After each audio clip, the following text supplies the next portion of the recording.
Just thinking of those two, I mean, whatever people say about footballers being enemies, yeah, there is a camaraderie which exists in the game which overcomes all. They've got great respect for each other, I'm sure.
There's a lot of conversation going on there between Brian Clough and Terry Venables after the match, and what transpires, we might find out what they were saying to each other before the game. But Jimmy, Bob, perhaps we could have your final thoughts just going into the game now about what you think might happen today, Jim?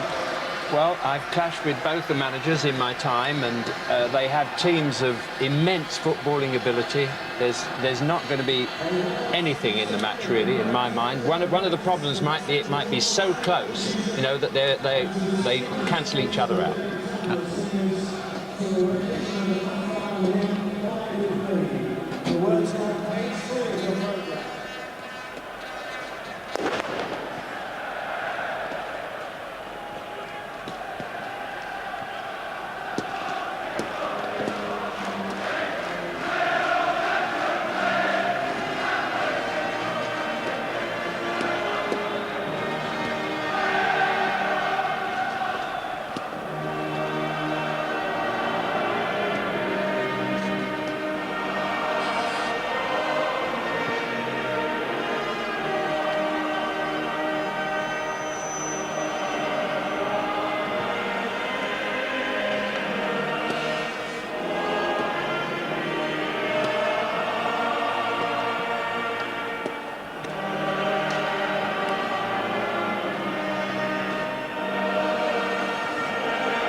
The crowd these days once again happily paying due respect to the traditional cup final hymn. So let's join our match commentary team now, and that's Trevor Brooking and of course John Motson. Royal Highnesses, the Prince and Princess of Wales. Well, they say that Alf Ramsey changed the way English football was played. He's also helped to change the tradition of the cup final, because that's the first time I can recall the teams being on the pitch for Abide With Me, but it didn't seem to matter. And as Desmond Lynham said, it was well observed, as I'm sure will be the introductions now, because this too is breaking new ground at Wembley. We have 4 royal guests: the Prince and Princess of Wales, the Duke and Duchess of Kent. I believe that Princess Diana's elder boy William plays football at his Ludgrove Prep School in Wokingham, so she has been to see a few matches this season. Not one as big as this, though. Neutral green, with perhaps a touch of forest red. Will you please stand for the national anthem?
Stuart Pearce of Nottingham Forest will present his team to the royal party.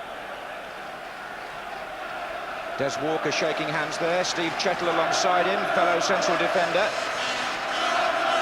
Gary Charles in there, Ian Wone, who we heard from earlier on, Gary Parker, Lee Glover, Nigel Clough, Gary Crosby, Steve Hodge, a substitute today, as indeed is Brian Laws, and the other Brian, Mr. Clough,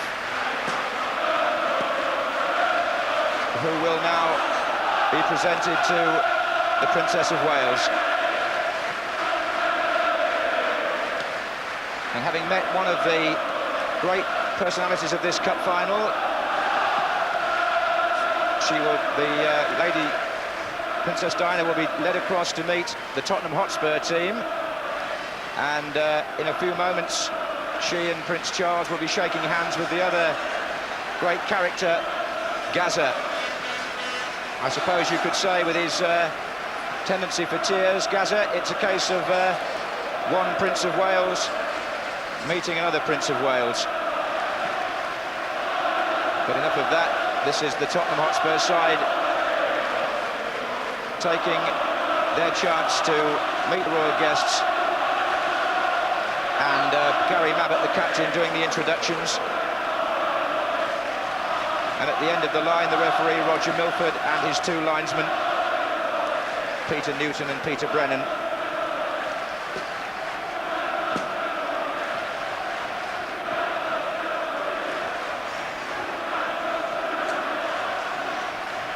Duchess of Kent will present the cup at the end of the afternoon.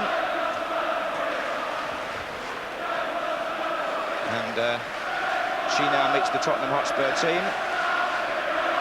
And Paul Gascoigne typically has a touch of something different there. David Howell shaking hands. That's Naeem, one of the substitutes, Justin Edinburgh, Paul Allen, Paul Walsh, the other Tottenham sub, Vinnie Samways, Gary Lineker, and a word there for the England captain, and indeed for the Tottenham Hotspur manager.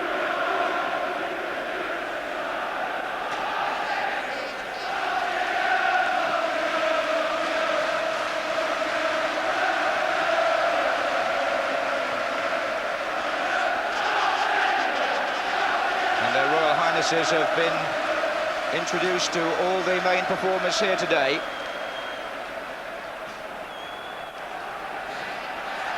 And as the teams break and the flavour for this 110th Cup final builds up, let's take a final check on the two team lineups. Nottingham Forest, the semi-final team. At number 2, 21-year-old Gary Charles returns in place of the more experienced Brian Laws. At number 6, Roy Keane. At 19, the youngest player on duty today, gets in ahead of current England international Steve Hodge. Indeed, Laws and Hodge are the two subs. Lee Glover at number 10 is only 21. Ian Wone at number 11 in his first season of senior football is 23, giving the Forest team a cherubic, choir boy look with an average age of 23 and a half. Spurs, by comparison, have an older side by about 2 years on average. At number 10, their only out-and-out striker, Gary Lineker, is the oldest man in the match at 30. One of those 5 midfield players has almost certainly been given the specific task of marking Nigel Clough.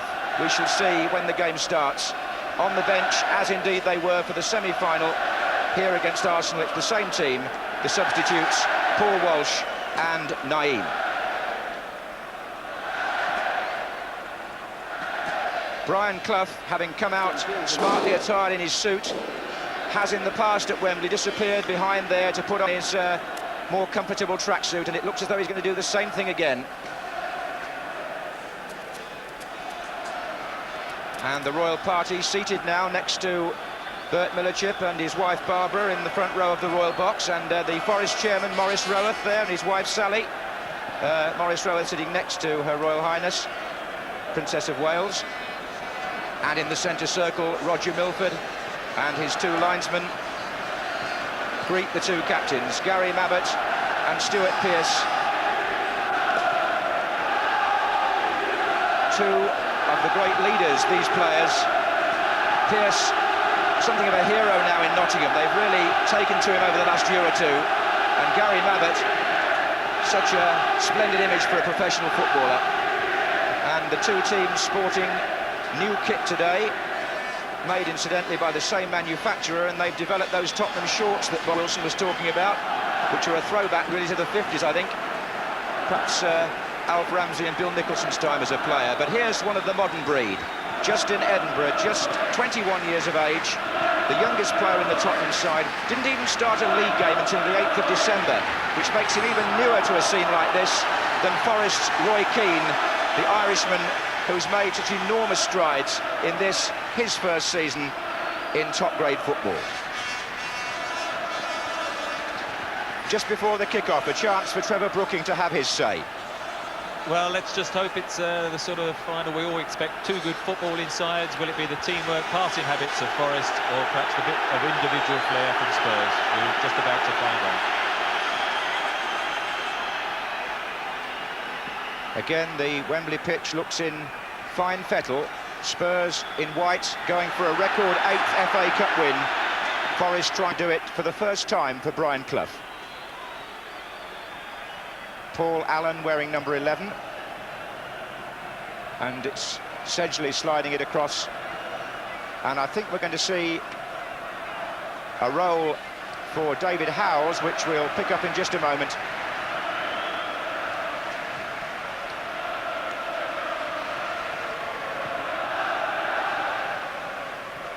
That was Parker, and this is Stewart. Now, as Nigel Clough went forward there for the first time, the man tracking him is number 5, David Howells, and that may be a Terry Venables tactical ploy, but that's certainly a tough first challenge, to say the least.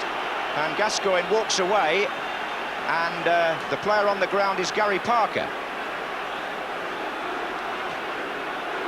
Well, there were 1 or 2 tough challenges. There's one between Nigel Clough and Paul Shirt earlier, and then that one where Paul Gascoigne definitely did, I thought, a little bit unnecessarily follow through, but the first couple of minutes you always get a few hefty tackles, as you see, as it comes through, and it was even worse than I thought. Followed through and into, looks like the stomach, in fact, of Gary Parker, and no wonder he's doubling up. And that is the side of Paul Gascoigne I hope we don't see. Do you think the referee should have taken any more action over that? I think if he had the benefit of seeing our replay, he might well have done, and I don't know what Paul Gascoigne is saying to him, but having seen it again, he was fortunate not to get more than just a warning. Roger Milford actually took charge of Tottenham's match at Liverpool last Saturday, only a week before the final, so he's pretty familiar with the Spurs players.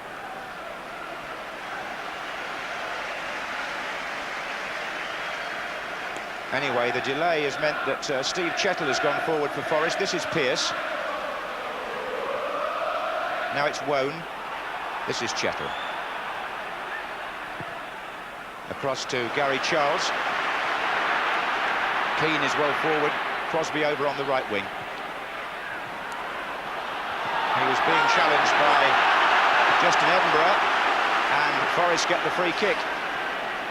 Linesman on the Royal box side in the first half, Peter Brennan.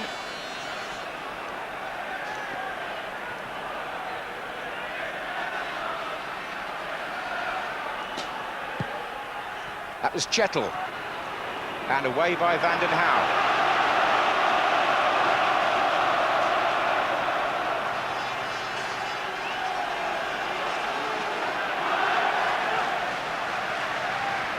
Wone takes the corner.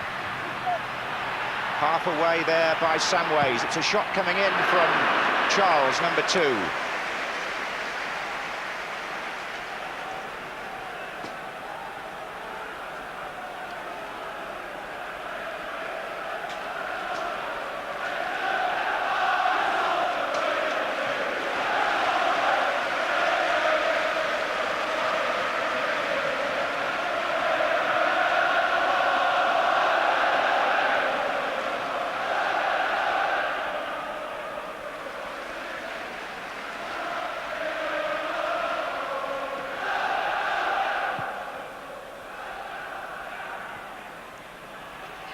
That was Lee Glover playing up front with Nigel Clough, then Paul Stewart in midfield for Spurs. This is Keane. Charles.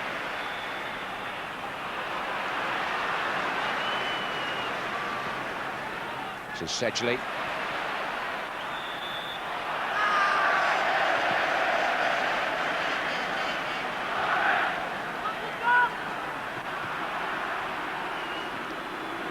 This is Gascoigne. Forest fans packed at the tunnel end of the stadium to our right, and the flag's up for offside against Gary Lineker as he runs in their direction.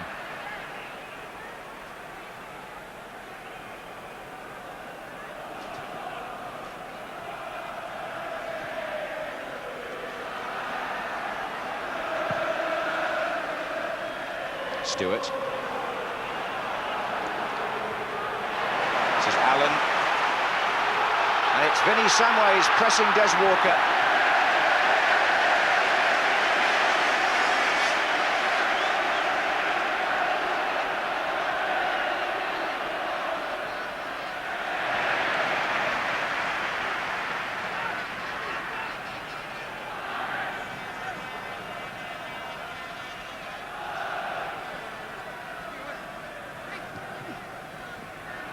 We've been playing for 5 minutes as Forest tried to strike up the pattern and the movement for which they're so familiar.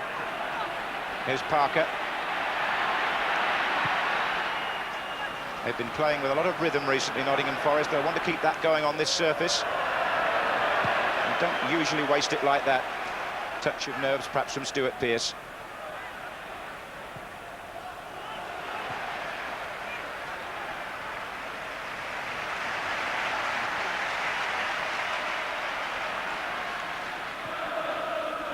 Here's Gascoigne.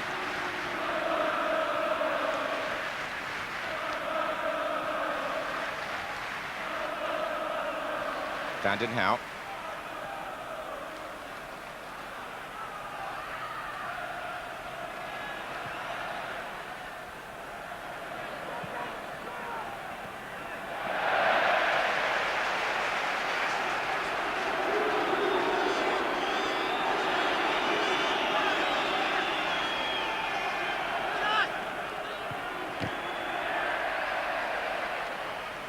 Spurs will be looking for the explosive start they made to the semi-final as they push forward for the first time. Here is Gascoigne. Paul Stewart line just behind him, and it was turned out by Steve Chettle for the corner.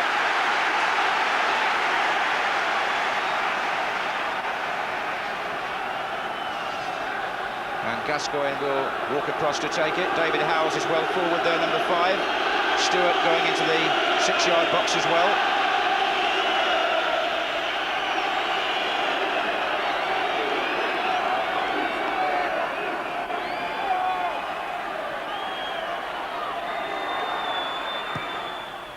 Stewart is up with Chettle, and the ball comes off the Forest player for another corner.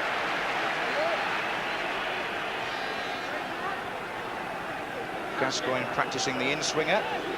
Gary Mabbott and Steve Sedgley are both forward, but they're much deeper, waiting to come in.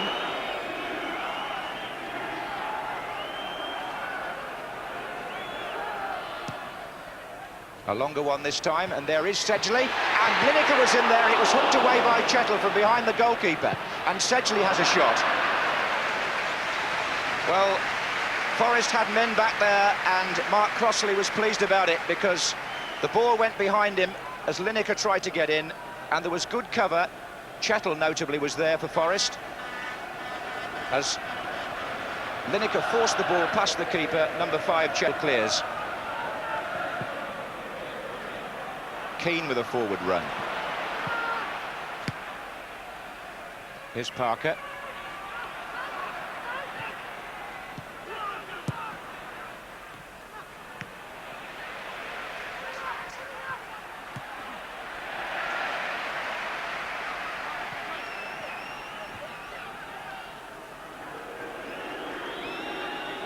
Well, the first little lull and first little glimmer of a chance just now. They're quite sort of good in the air at set pieces, Spurs.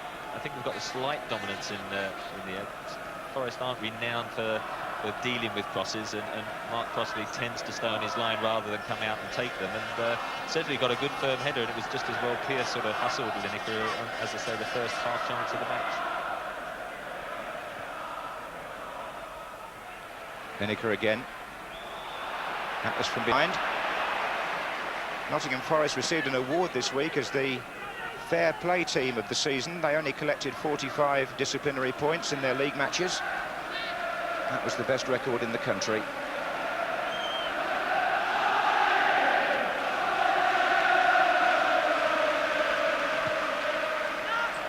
Samways for Tottenham. Lineker back to him. Charles the defender. Mabbott's forward for Tottenham in this attack. Here's Gascoigne.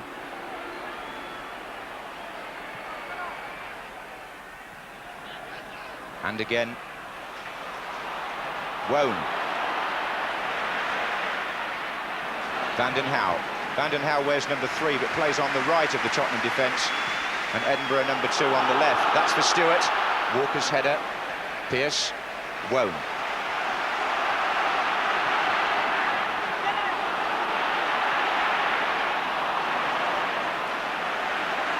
Well played by Steve Sedgley. This is Gascoigne. And the foul was by Pearce.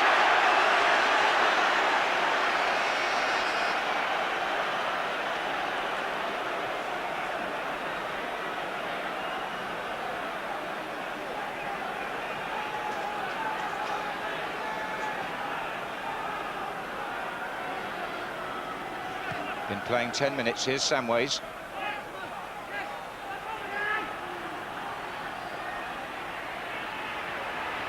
Gascoigne. Vanden Hauwe. And it was the challenge by Walker that stopped him.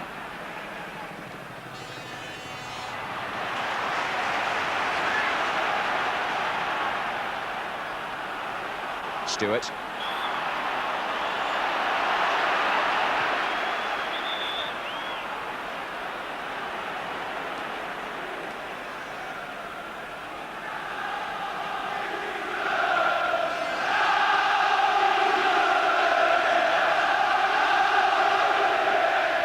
Cross by Vanden Hauwe, and that's floating a bit. And Crossley had his arms up, but the ball was already over before he made any contact. It's a goal kick. Don't think he touched it, actually. It was floating from Vanden Hauwe over the top, but he just put his arms up to make sure. Well, Lineker appealed. Here's Gascoigne. Samways. Lineker. Nigel Clough won that, and Howells goes to him straight away. That's been the policy Tottenham have laid down to try to cut down the influence of Nigel Clough. Here's Pearce.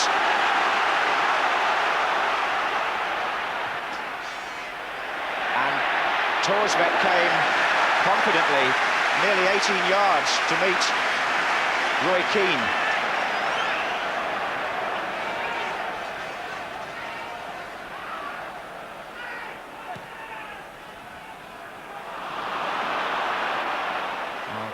Keane seems to have adapted himself to this occasion just like he has to any other.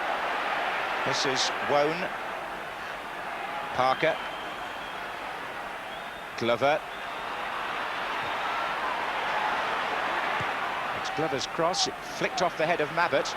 Now here's Paul Allen. Just Lineker playing furthest ahead for Tottenham, but it's Crosby now for Forest.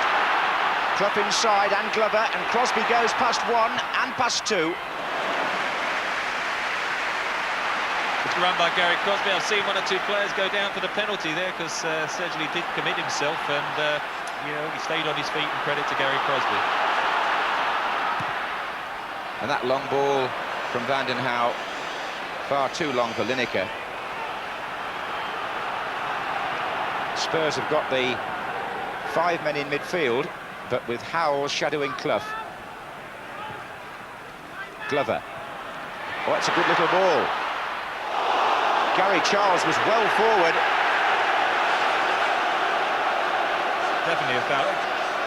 There's an injury there, Paul Gascoigne, who was the one who lunged for Gary Charles. Gary Charles, for me, could be very much a key player, because the way Howells is shadowing Clough, Spurs haven't got anyone out wide, and he can make these sort of runs here. Paul Gascoigne, I mean, it's a terrible tackle. I mean, you know, mistimed. He was never going to get the ball, and very rash, and he's hurt himself doing it. And it's not his strongest point. And we've had two now bad challenges from him, although he's settled down, keeping possession in his normal manner, and he's enjoying the fact that he's not, in fact, got a man marker on him today. Just seeing this again, I think we have to ask the question here, Trevor, if that had been any other player than Paul Gascoigne, with his second offence of the match, should he have had the yellow card, or will Roger Milford speak to him when he gets up? Well, it doesn't matter who the player is. It was a bad tackle, and you know, I've seen people booked for less than that, and the fact that it was the second one. I think the one in the opening minute looked worse the second time we looked at it. That one looked bad right from the off, and as it happens, Paul Gascoigne has come up worse than Gary Charles. But I would think he'd have to be very close from the next time round to going and being shown a yellow card, although he looks as if he's struggling a little bit as he gets on his feet.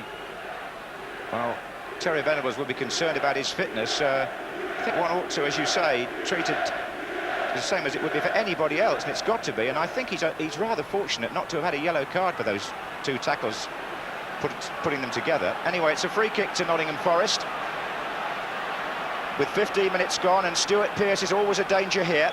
Gary Parker standing to his left, but Pearce possibly lining up a left foot shot for Forest.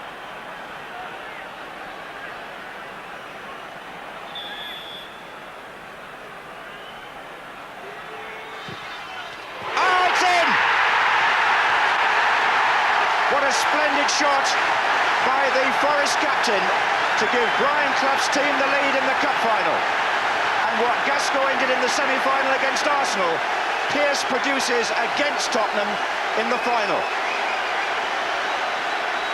Superbly driven, Gascoigne still hobbling after giving away the free kick, from which Pearce puts Forest into the lead. It's the perfect strike with the left foot. 16 minutes gone. Gascoigne is down, and the Tottenham physio rushing onto the pitch. Now we have all sorts of drama here. He looks to be in a bad way, and the substitute is already being prepared. It looks like the knee, doesn't it? And they're asking for a stretcher now, which is a very sad sight. The tackle was ill-timed, but nobody wants to see a character like Paul Gascoigne go out of a final. But the way he got up, he was hobbling back to the halfway line, and as soon as he tried to push off, once they'd kicked off, it collapsed on him, and he's going to be stretchered off. And unfortunately, that's the end of Paul Gascoigne in this final, as the goal there goes in, the free kick that he conceded. Well, after all the hype, would you believe this? Terry Venables on the field, having to reorganise, because the player who many people thought would dominate this FA Cup final is not going to take any further part. Only 17 minutes gone, and the stadium torn between celebration at one end and sympathy at the other. The Spurs fans rising to say farewell to Paul Gascoigne, and at this stage it may be farewell for all time. It seems a churlish thing to have to say, but he's on a stretcher, but they may not see him again. And he is being carried off, and Naeem is on in his place. And what will that do, I wonder, to Paul Gascoigne's immediate future? We can only follow that up afterwards, but for the moment, early in this cup final, with Spurs still not having really recovered from the shell shock of the Stuart Pearce goal, they lose the man whose individual performances were so responsible for getting them to the cup final.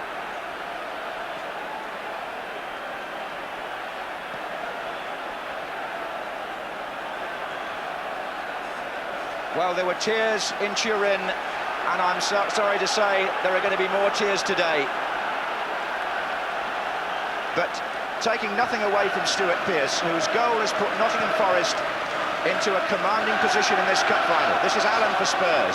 It was a wonderful shot by the Forest captain. And it was his 16th goal of the season from left-back, and not one of them has been a penalty. Well, the injury to Gascoigne had tended to distract us away from what a magnificent strike it was. From the minute he left his foot, it looked in. Eric Torsved seemed to be unsighted because he was standing that side of the goal when the kick was taken, and then didn't move before it hit the net. And you know, the way the ball is lined up, you're encouraging him to hit the side the keeper stands. So he'd probably be disappointed that somebody got in his line of vision.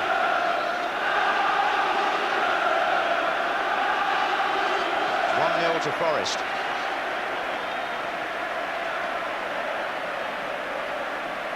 Well, Gascoigne it was whose rash challenge on Gary Charles actually put Spurs in that position, defending a free kick, and then no sooner had they restarted the game, having gone one down, than he collapsed and is being stretchered off.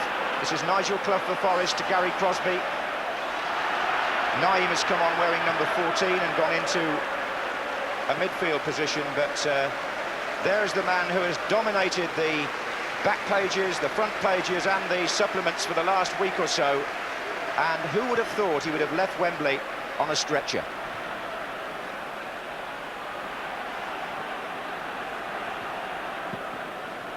They nearly got Lineker through there. It was Chettle in the way. This is Clough. Spurs having to reorganise a bit in midfield now. Here's Naeem.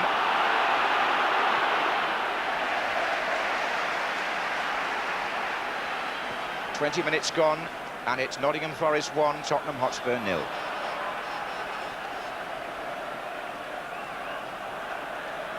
This is Samways.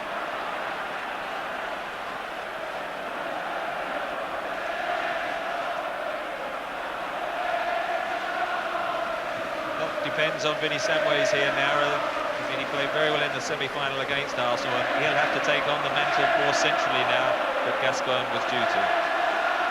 This is Pearce. Parker.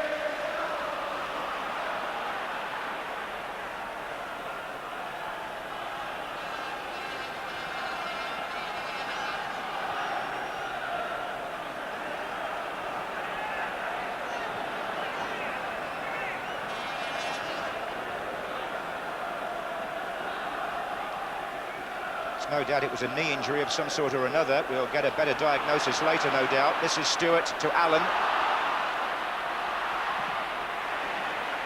And whilst not wanting to draw attention away from what's in front of us here, an FA Cup final, it may of course have some bearing on whether or not, or how quickly or not, Paul Gascoigne moves to Italy, if that's where he's going. Here's Parker for Forest. They know where they're going at the moment, and that's forward with a 1-goal lead. But given away. Naeem to Lineker. This is Stewart.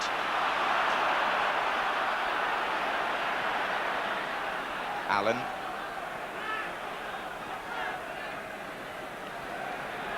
Samways.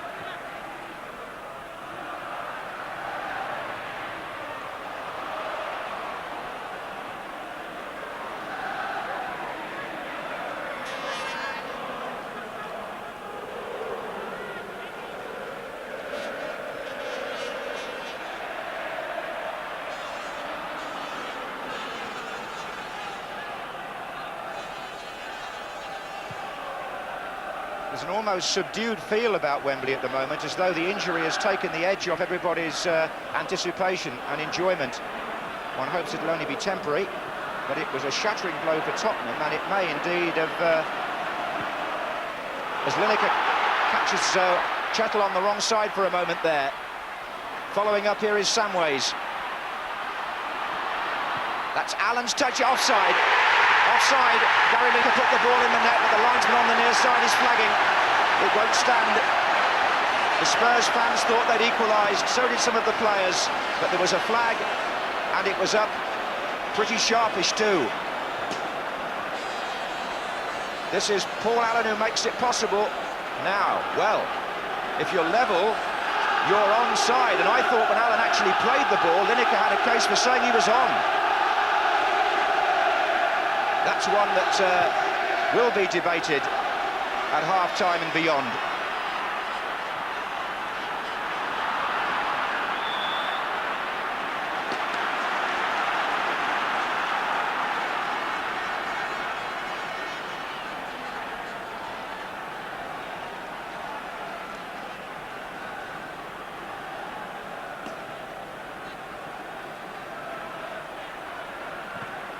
That's forward by Van den Hauwe.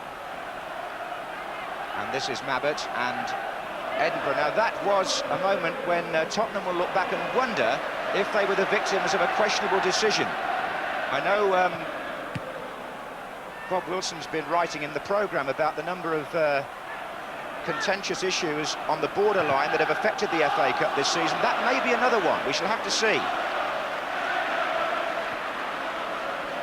This is Parker. And now Nigel Clough, nice little ball. Parker again.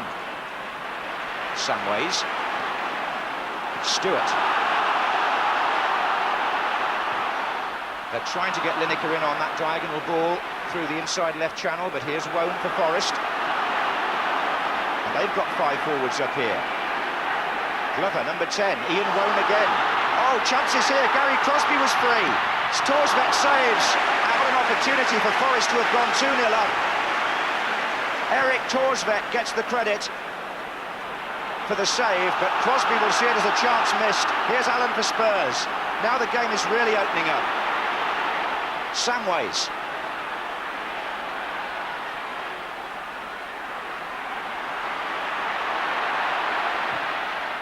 Well, did you see that as a chance that was wasted, or did you give the credit to the goalkeeper, Trevor?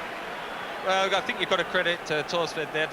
He spread himself. It was an excellent move. I mean, Spurs now being 1-0 down, they have to push men forward, and then they got called on against one of the best counter-attacking sides in the league, Forest, and it was a good movement between Wone and Glover. Played it square then, and Gary Crosby, I think 1 or 2 players square of him were asking why he didn't give it square, but in those situations you often try and lift it over the goalkeeper. If it had gone in, it'd been a hero. The fact it got blocked by the goalkeeper, and 1 or 2 teammates were querying it. Well, we've been playing 25 minutes. It's 1-0 to Forest. It could have been 2. Here's Wone. And will it be now? No. On the other hand, it could have been 1-1 if Lineker's effort had counted. So there's plenty to talk about here at Wembley, not least the injury to Gascoigne, which has made Tottenham reorganise. Here's Allen. This is Van den Hauwe.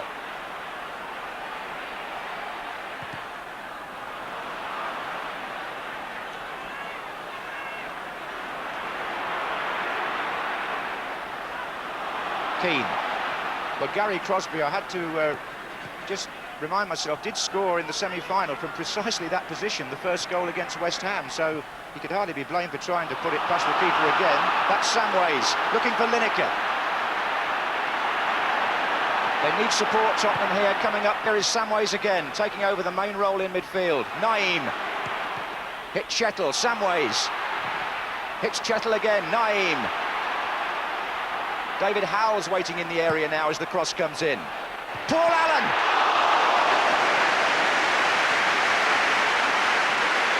Good save by Crossley, good build-up by Spurs. They had to hold it up because Gary Lineker broke for a while by himself. People joined, and eventually the cross came right over from Nahum, and Stuart Pearce just caught 3 or 4 yards inside him, and it was a good diving header. It's one of those, I think, Crossley, you either hold on to or they fly past you into the net. On that occasion, he held on to it. Well, there have been opportunities and possibilities at both ends since Forest took the lead. It's been a very exciting 10 minutes. This is Parker. Wone. Glover, number 10. And Glover goes again. Good tackle by Van den Hauwe. Stewart.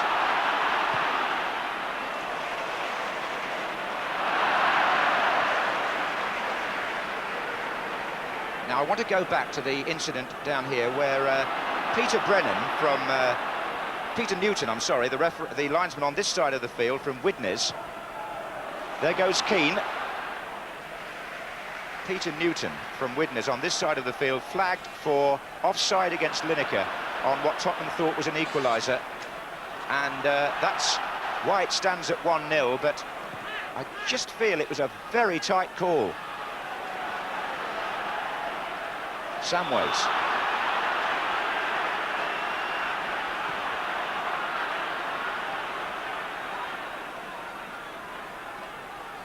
Now, what do you make of all that, Trevor? It was a very exciting period, wasn't it? Well, the game's beginning to open up now, isn't it? The goal has helped, and the fact is the early sort of movement and closing down of people in midfield is beginning to slow up, and people are getting space. Mabbott and Howells are looking for space on the far side. Paul Stewart is up for this. That was David Howells.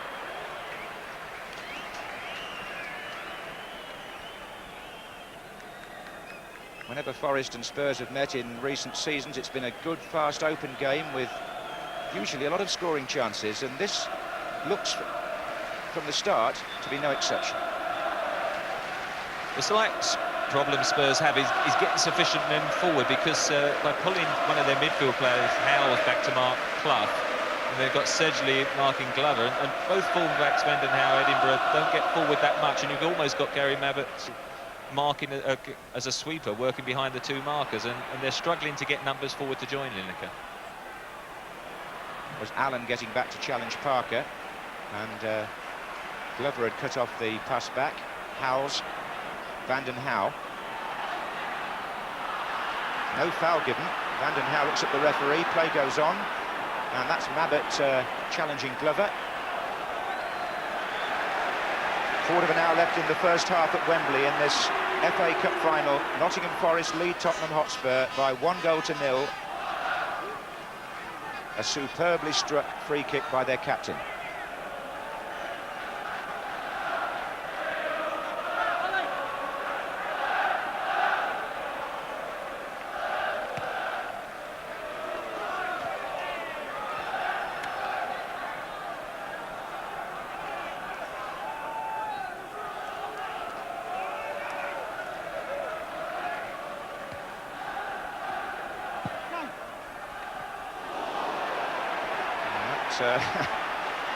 Caught David Howells in the face from Ian Wone.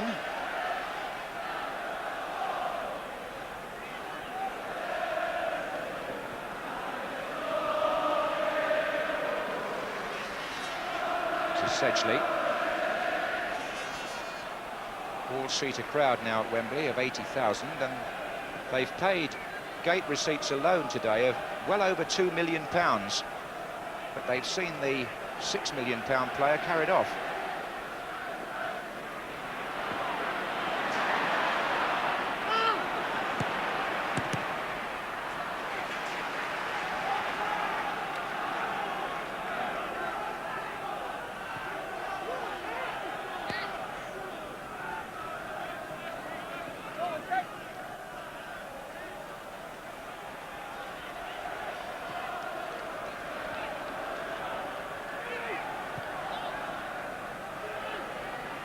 Stewart. Oh, it's a good ball to Lineker. A real opportunity here for Tottenham. Penalty.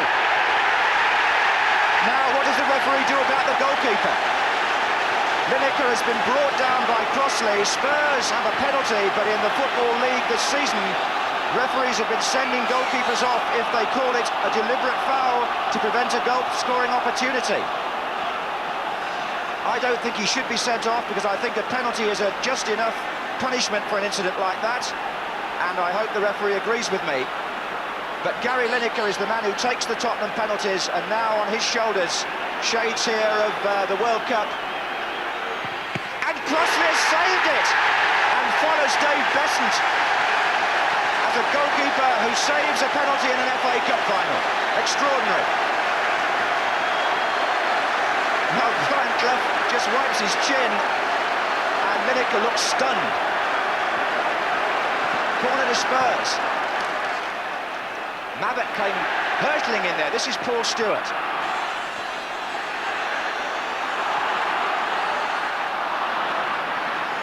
Forward now by Edinburgh. Well, I hardly got time for the moment to go back over that, but Gary Lineker was clean through, went round the goalkeeper, was brought down, took the kick himself, and here's 21-year-old Mark Crossley making a superb save.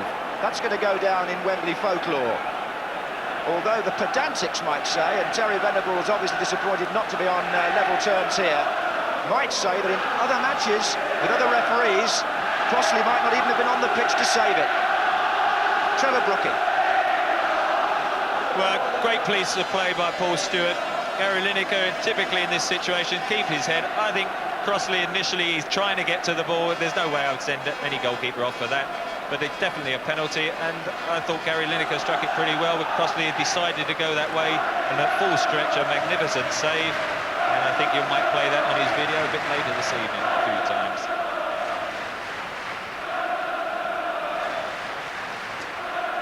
There's the long throw. There's Stewart up with Mabbott. Oh, that wasn't a bad effort at all. Gary Mabbott getting through to strike it as it came back off Stewart. Tottenham captain there, getting into the attack. But Crossley will be on a high at the moment. His nickname is Norman in the Forest dressing room because they think he looks like Norman Whiteside, another former Wembley hero.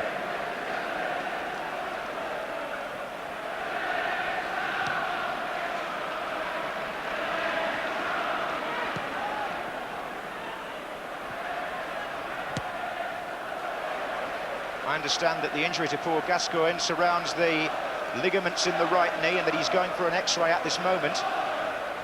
No break, I'm told. And just going back to Lineker, he took those two penalties so coolly in the World Cup, didn't he, down in Naples. Here's Wone.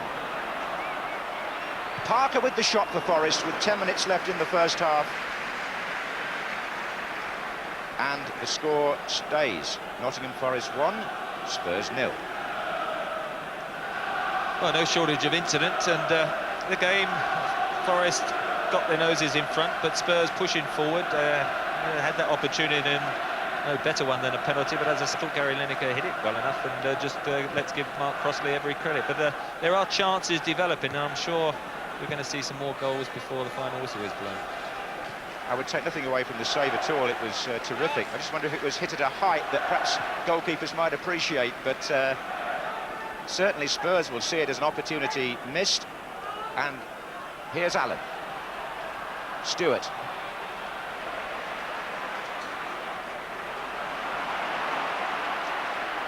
So here's Gary Charles to Gary Crosby.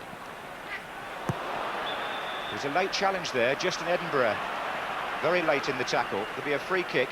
What a frustrating first half for Gary Lineker it's been, the England captain.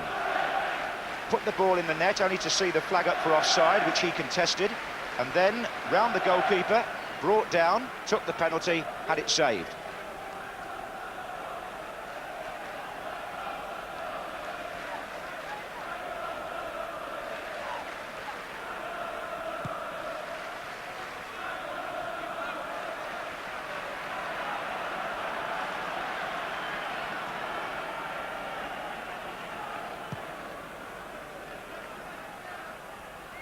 That's Des Walker.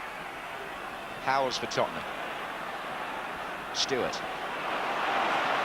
Oh, it was good play, and here's Lineker again. He just stumbled a bit there in his stride, Gary Lineker. He was put through very cleanly by Paul Stewart. Here's Wone for Forest. Parker. Sedgley's having a good match at the back for Tottenham at the moment. Here's Wone, though, winning it back for Forest to Clough. That's the ball that Forest love to play. Clough out to Crosby. Parker just inside. This is Gary Parker. Tried to just jab it on there for Lee Glover, and a corner results. First time we've seen Nigel Clough get a couple of yards of space. David Howe's marked it very close, but there he is, and if you do give him that little bit of space, that sort of pass is what he conjures up. Steve Chettle has come up for the corner for Forest. And up he goes with Torza. It's Keane! Well, that too was a good chance for the Irishman.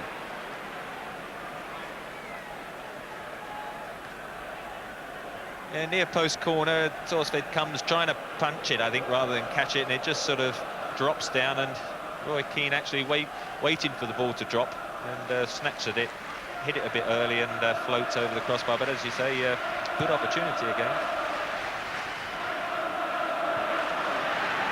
The score could quite easily have been 3-2, based on the chances we've seen. As it is, it's still 1-0. Here's Allen. And Stewart now furthest forward. He's had a good half, Paul Stewart, since reverting from striker to midfield. That gives him that little bit of time and space. He had a good semi-final against Arsenal, and possibly up in this first half up to now, I think he's been the pick of the Spurs players.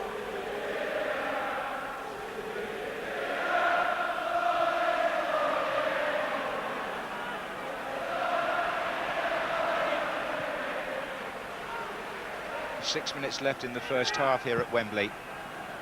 As you'd expect from Tottenham and Nottingham Forest, a very open game. There's nobody really closing down at the moment. This is Parker. Crosby had absolutely acres of space when Clough found him a few minutes ago over on the right.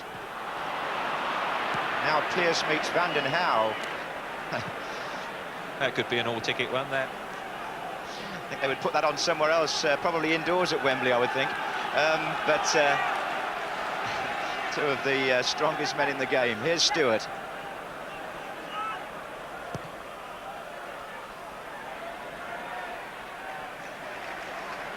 Allen.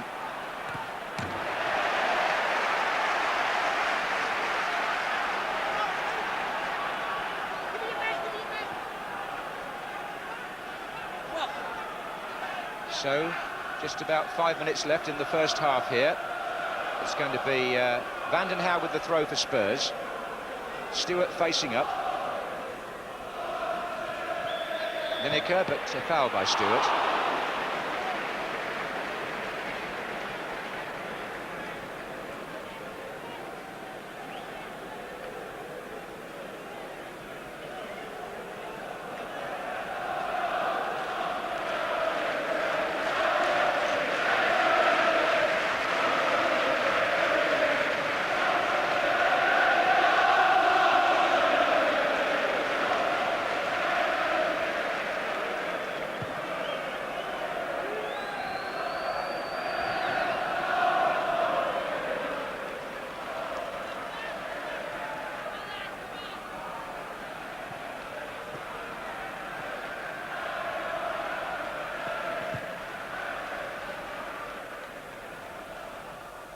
This is Naeem Crosby. I get the feeling that Crosby is proving a bit of a handful to young Justin Edinburgh, Trevor. He's fouled him 2 or 3 times, the Tottenham number 2, and Crosby's making inroads from that right-hand side. Well, Gary Crosby likes to run with the ball. He's got good dribbling ability, and like any winger, once you've got an at your defender, you've got the defender in trouble. And Edinburgh is a young lad, and he's just got to learn not to dive in rashly and concede free kicks, but make sure he's tight enough to Crosby that they can't play it to feet and let him run at him. The last foul there was by Sedgley on Glover.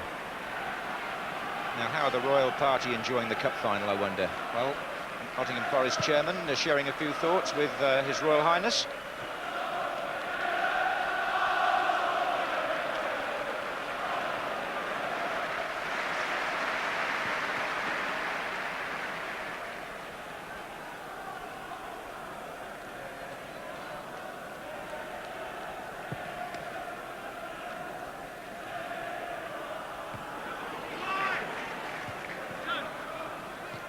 was Wone. Across comes Mabbott.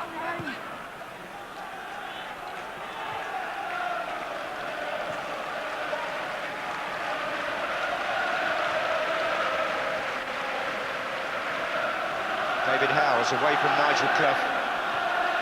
Naeem. Spurs trying to get Lineker through the middle again, but Des Walker very aware of that danger. Here's Gary Charles. Sedgley, Samways, back to Sedgley.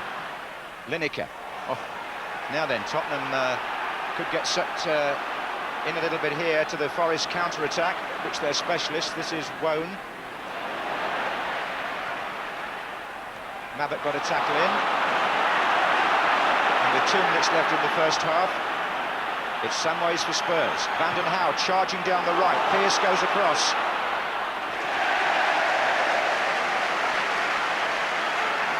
They share a common nickname there, Psycho. Here's Samways. Certainly that's what Van den Hauwe was called at Everton, and it's what Pearce is called at Forest, but with great affection, I might say, by their supporters, especially after his goal today. Here's Parker. And now Clough, and once again Tottenham have left the Clough-Crosby combination with room in which to manoeuvre. Gary Charles is down that side as well. This is Crosby. Howes cut it out. Naeem, Allen. Now there's space for Tottenham in midfield. Stewart. And that's Paul Allen running through, and Keane it was that turned it back, played a 1-2 with his goalkeeper, and rather more coolly than perhaps it was, walked away. That was fortunate, as you see the ball coming here, takes it in the run, Allen, and Roy Keane slides in, and it gets stuck between Crossley's legs. Could easily have gone through and trickling towards the empty net, and Crossley and Keane were both really relieved at that. Paul Allen, a good little competitor and having a good battle going forward against Stuart Pearce, and apart from that free kick, has stopped him venturing forward.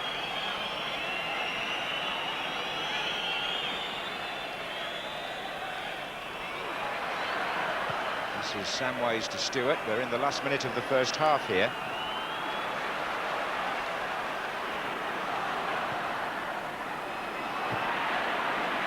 This is Keane for Forest. And that's well played again. They're using Crosby so intelligently at Forest.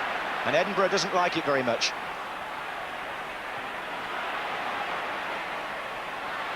He's held him again. But the linesman has flagged the other way, and Roger Milford sees no reason to stop the game. Stoppage time anyway.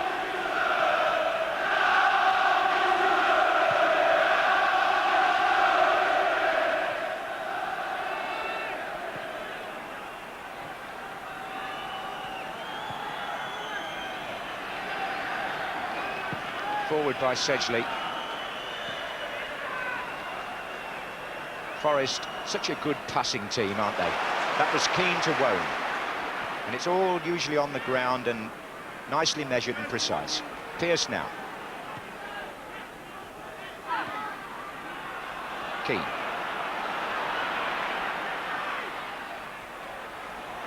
This is Wone.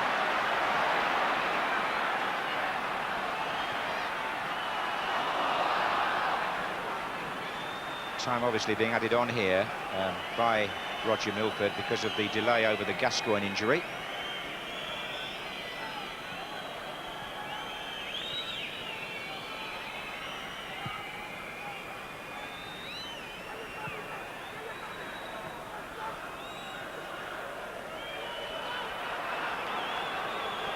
Now Edinburgh in the attack.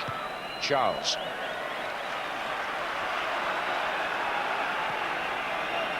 Spurs could certainly do with something before half-time here.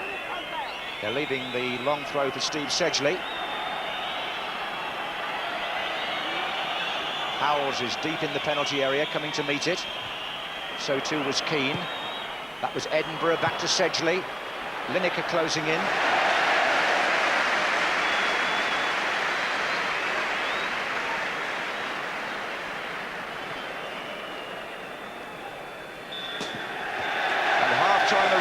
In the 110th FA Cup final with lots to talk about. Nottingham Forest leading by 1-0. A stinging free kick by Stuart Pearce on 16 minutes. Gary Lineker had the ball in the net. It was disallowed for offside. He then had the chance to take a penalty after he was brought down. That was saved by Crossley. Forest had two other good chances at the other end, but at half-time in the 1991 Cup final, it's the Forest fans who are happy.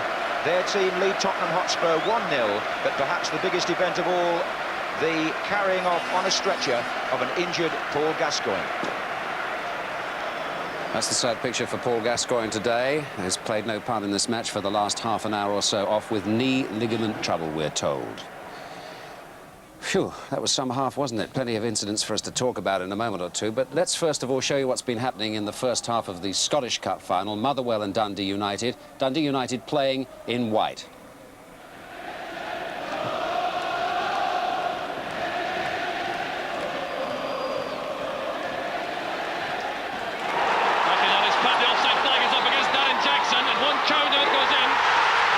Disappointment there for Hamish French. Now he, I do not think, was the player offside. It was Darren Jackson, I think, who had gone forward. 100% right, Jock. Actually, Hamish French is so unlucky here, it's unbelievable. The offside that flag went up, and rightly so, against Darren Jackson, who was a yard off. But didn't Hamish French finish it well?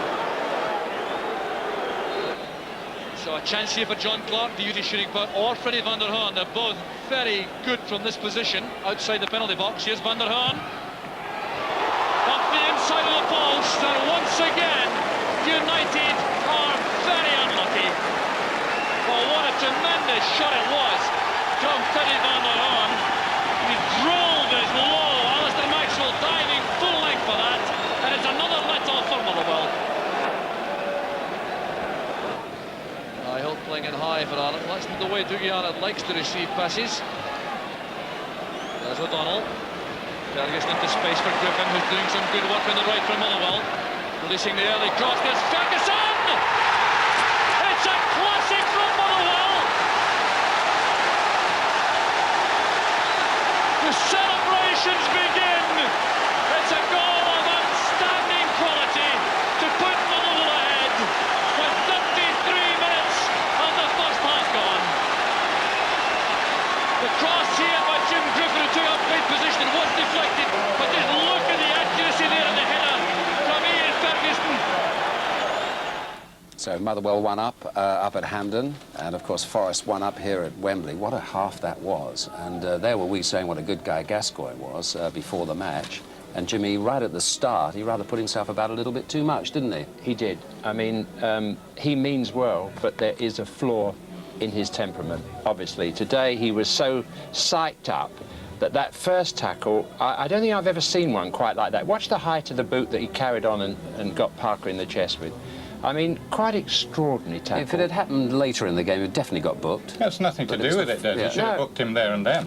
I mean, it's a bad decision, really. I mean, he should have been booked there and then. The fact that it's Paul Gascoigne has nothing to do with it. I think the ref was as shocked as we were. You know, I mean, that's what I mean. You did the interview with him. It happened so him. quickly that... He was in a lovely mood before the game. We were talking about having a game of football which was going to be one of, not exactly friendliness, but beautiful passing. And all of a sudden, a tackle that is beyond the line over which players should not cross. I mean, there is a line that I've mentioned before, and occasionally you see it.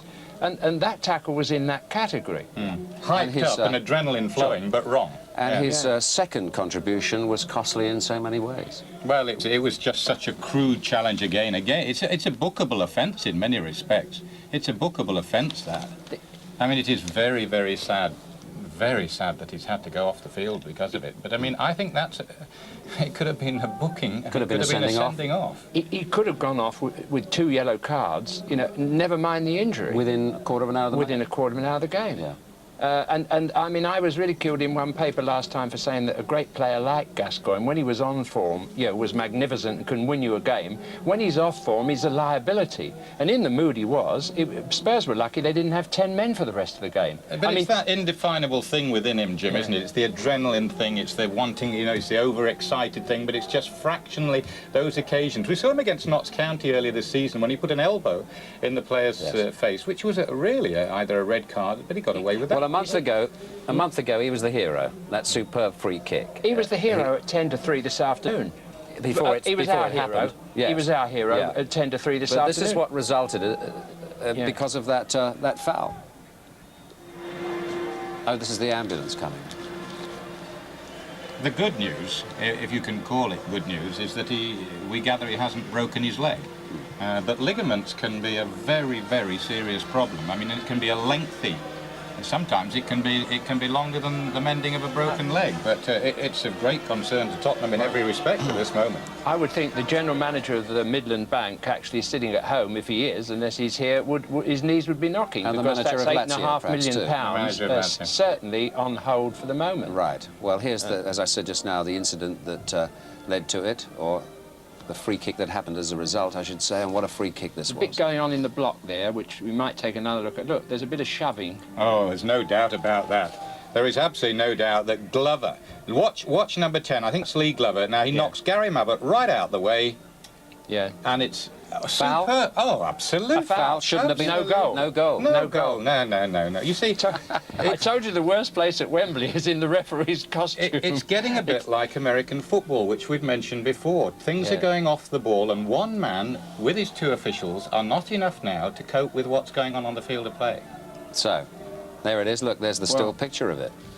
I mean, it was a definite push, and it's a kick the other way. You might say, well done, Pearce, for finding the gap, mind you. But he's created the gap there by that foul. It's an absolutely wonderful strike after that. So we think perhaps that wasn't a goal, and we think that perhaps this was.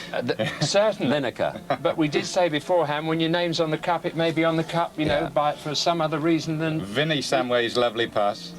Look, now, this is the vital pass. Yeah. Is Lineker on the far side? Now. There. Yeah. Now. Onside. Look at the grass. He's onside. He's level. You can see by the actual dark grass and the light grass that he's level, and level is no longer offside. This season, if you're level, you are onside. That is a very good goal. Yeah. And the linesman, like so many linesmen, has picked it up at the point where he is clear. There we are. There's from an angle at which I think it doesn't show up. The stripes the other way. Yeah, the stripes are going the other way there. And, actually, it looked offside from that angle, but the important angle is the first one we saw. It's the moment the ball is played. People have to remember that it is the moment that the ball is and actually level this played. Season is onside. It's onside. Goal, 1-0 to Spurs. Goal 1-0 to Spurs. I mean, who wants to be the referee? Because well, he made the point himself before the match, didn't he? He's got that instant, that 2 seconds to decide, and we've got the benefit of all this. He said, I shall make some mistakes in the afternoon, either little ones or big ones. Well, he's made a couple of big ones. Yeah, but the goalkeeper didn't make a mistake with the penalty save, did he? I think it was wonderful stuff. If there's any such thing as a good penalty, or an easy penalty save, that was probably the one. This is the incident, and we're not grumbling about the incident nor the referee's decision, because the goalkeeper does make an attempt to get the ball. He clutches with his hands, misses it, and so it's a penalty and not a sending off. It's the perfect height. If you've decided right, and as a goalkeeper, which once I think I was, then that's the perfect... perfect height for you then, Bob, not now. You'd like them a bit higher. Well, things aren't going Spurs' way, it's as simple as that. But you know, Des, it's interesting that at half-time they've had 9 shots on goal, I think it is, to Nottingham Forest 5. That shows how much they have come back into the game. The game is by no means dead. I'm not trying to prove that my prediction of Tottenham winning is still to come true, but they have come back very well. The game's not over by any means. No. If Terry Venables uses those incidents, which he will be doing, to say, you know... we're still very much there. We've been cheated, in a way he will be saying, don't let that defeat us. Let's go out and use that adrenaline to beat them, because we show we can beat them. And Gascoigne, as it was, I say it again, as he was going on the field, was a liability, you know, and they haven't got him now. They're a better side now, because they have 11 players competing. I don't think it would have continued like that, No. I don't think but he should have been sent off, Bob. We've agreed that, which means that he would have put his side down to 10 men. That's a liability, if anything. It's important for people like Samways to really make an impression now, isn't it? Well, he did that in the semi-final against Arsenal. A lot depends upon him now. Yeah. Here's David Davis down in the tunnel. Well, down here in the pandemonium of the players' tunnel, the gathering around me is because an ambulance has just pulled up. The doors have opened behind me, and we're expecting Paul Gascoigne to be carried, we assume, on a stretcher down the stairway just over there and be put into that ambulance. We had thought originally he would have been x-rayed here, at Wembley in the hospital, the excellent hospital facilities that they've got here. We had expected that would be enough, but evidently it isn't enough. He's now to be taken to hospital. Locally, we think Northfield Park Hospital for further x-rays. Ligament damage to his right knee is what we understand is the problem, but it's a very sad way for this cup final to end for Paul Gascoigne. It is, and I guess it spoils it for you watching at home, the fact that he's not taking part too, but he did rather bring it all upon himself, I think, today. Yes, he did, but it hasn't ended the afternoon. Oh, I'm looking forward to this second half It's immensely. a contest, isn't it? It's an absolute I'm a little contest. worried now about my prediction, and Bob is smiling a little bit, that Spurs might come back into it, because they may well. If it wasn't for the fact that Nottingham Forest had been so blessed so far, you would think that Terry Venables will stoke them up and win the match, but I'm still sticking with Nottingham Forest. He's a wily old fox, Terry Venables. I think he will be generating as much as he can at this moment out of the Gascoigne incident, out of the fact that what's happened, the fact that they're 1-0 down, and as Jim said, I think it's really got everything, the makings of another fascinating second half. OK. Should we listen to the band for a while? We'll do that. All right, then. We'll do that.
Spurs are back on the pitch.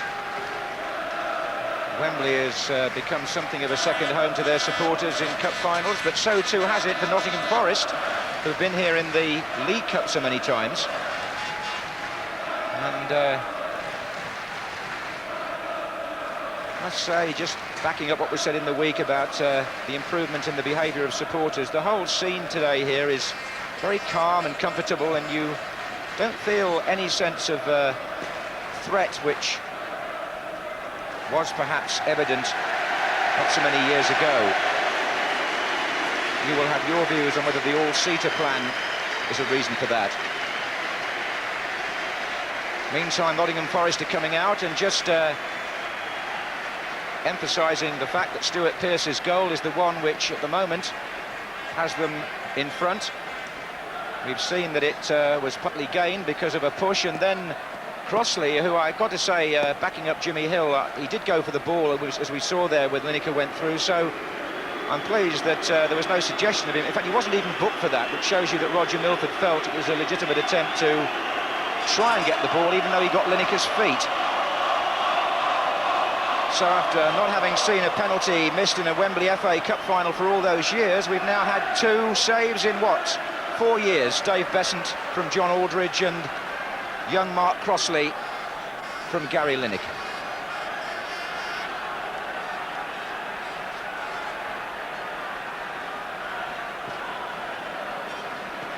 Managers and coaches and the royal guests all on their way back to their seats. Now the turn of the Tottenham chairman, Irving Scholar, to sit next to Her Royal Highness. The chairman traditionally changed seats at half-time at the cup final.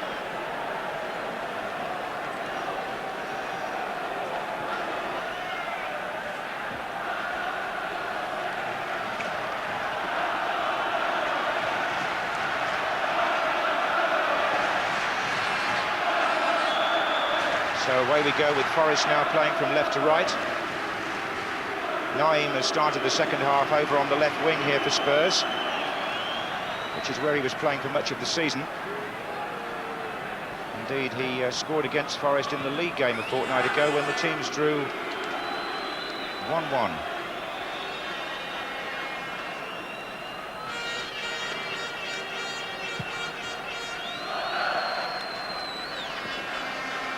Mabbott contesting that one with Glover. Here's Pat van den Hauwe.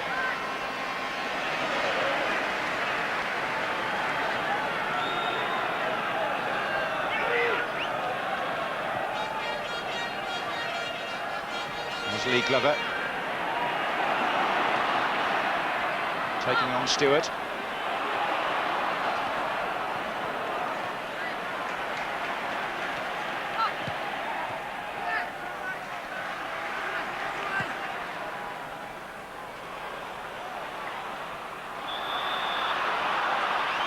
Flag is up and it denotes that it's a free kick to Nottingham Forest.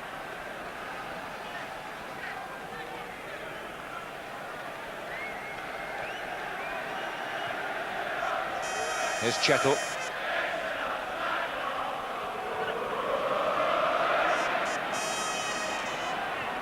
Wone into Clough. That's a good return ball.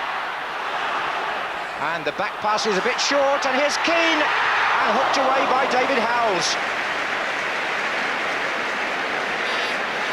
Roy Keane close for Forest. And Spurs glad to see that scrambled away by their number 5. Pearce, Wone.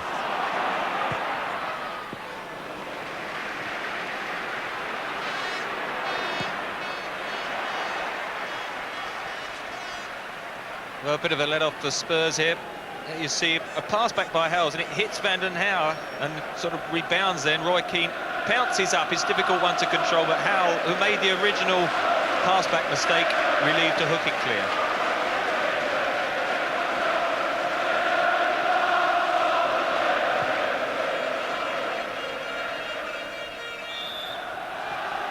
And it's Gary Charles who's penalised for the challenge on Naeem.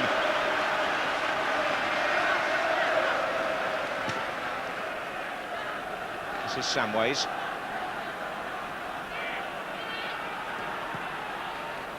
Stewart.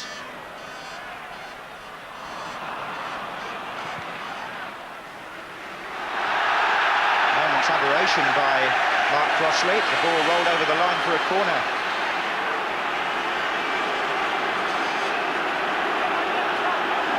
Well, Gary Lineker's right in there. Stewart and Howells have come onto the 6-yard line. Gary Mabbott is deeper. Sedgley's coming in with the header. Steve Sedgley, who was a substitute when Coventry beat Spurs in the final 4 years ago, wasn't used that day.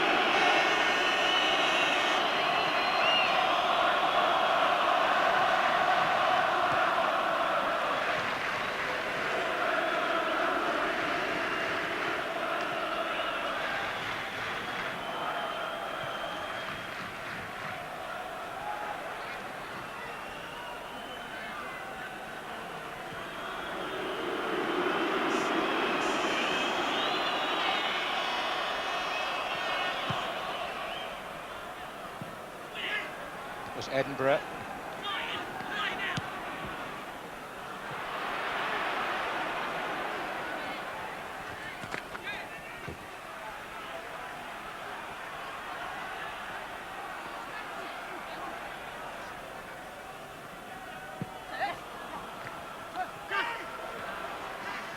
This is Keane.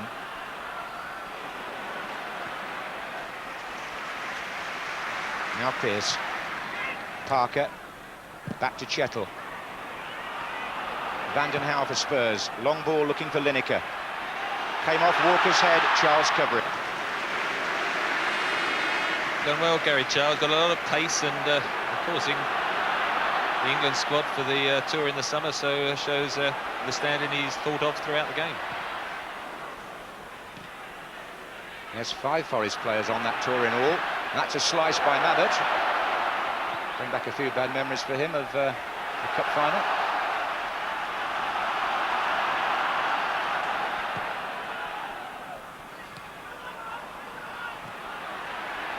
Lineker. And Samways was well forward there, and again Gary Charles is the covering player.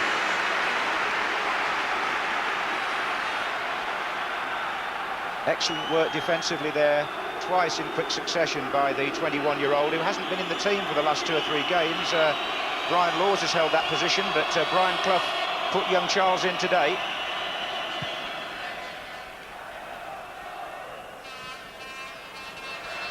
Five minutes gone in the second half. A couple of threats from Tottenham. Stewart pushing forward a bit more now to support Lineker. Crosby. That's where Forest can catch you sometimes, on the break if the defence is still getting back. Wone. Terrific tackle by Mabbutt. Oh, look at that for a captain's example, and an identical one from the other captain too. Wholehearted play there on the part of both Mabbutt and Pearce.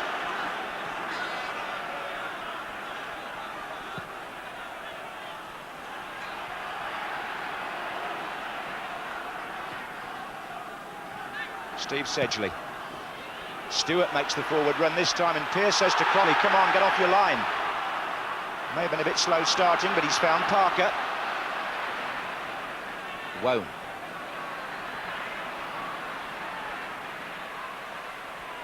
Glover. Sedgley. Paul Allen. Samways going down the right. Stewart through the middle. Tottenham throw. Spurs fans start to get behind their side again. This is Samways to Stewart. Into Allen.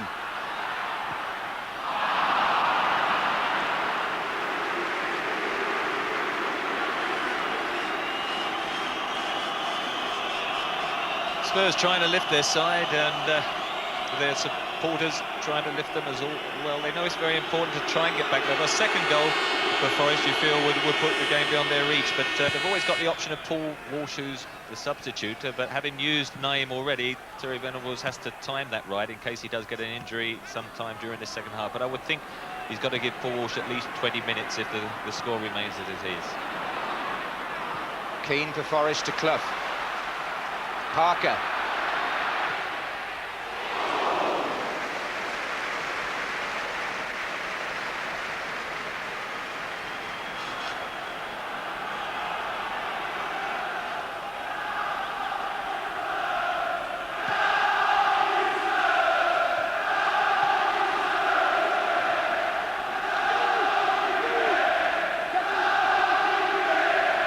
Terry Venables knows that Tottenham have got to produce something extra now. They haven't disturbed the Forest defence too often. Here's Glover. But then again, here's Wone.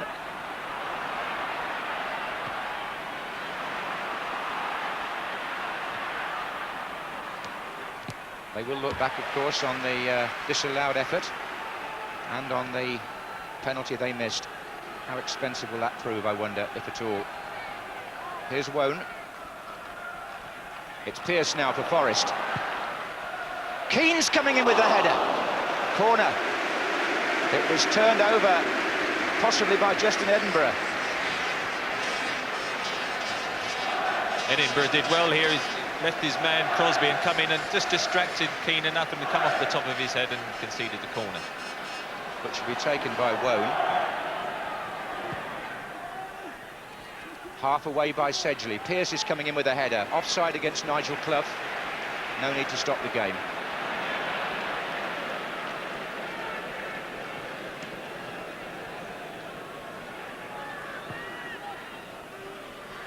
Just got a quick shot of Paul Walsh there. But here's Paul Allen and Paul Stewart with a chance for Spurs. And the equaliser! Paul Stewart scores, and Spurs are back in the cup final.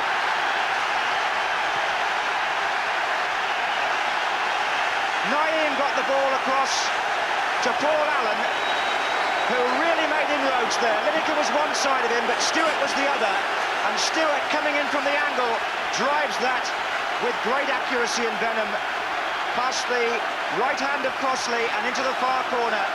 And Paul Stewart, who scored Spurs' first FA Cup goal at Blackpool in the third round and hasn't scored since, a run of 80 games, well, he's got one for Terry Venables today, and it couldn't have come at a better time. It's one each.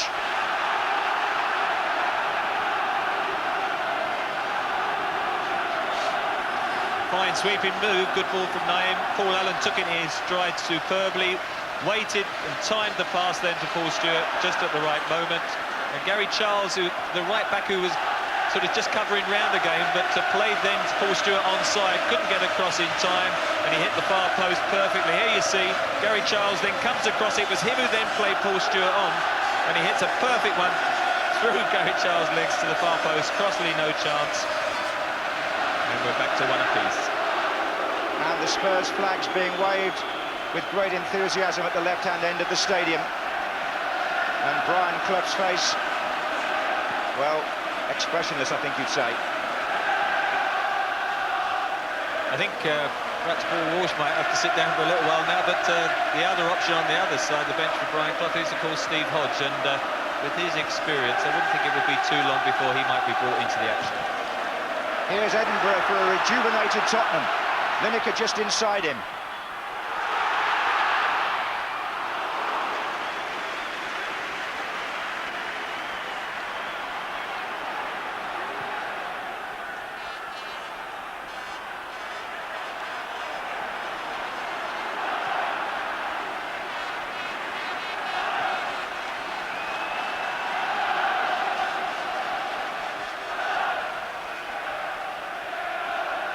There's Wone.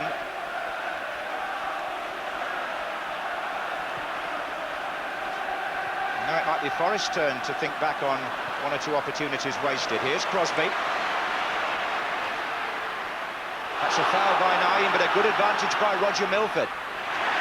Not his fault that Crosby didn't get past the next tackle. Referee allowing the game to flow. That's Naim. This is Samways. Lineker. Can see Spurs' confidence rising now.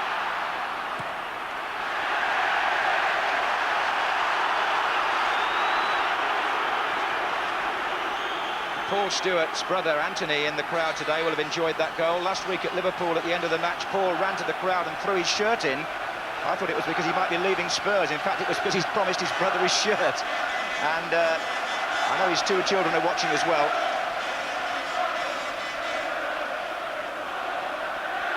Thoroughly deserved goal for him as well, because he played very well in the first 45 minutes, and he started to make more forward runs to give support to Gary Lineker, and it paid off.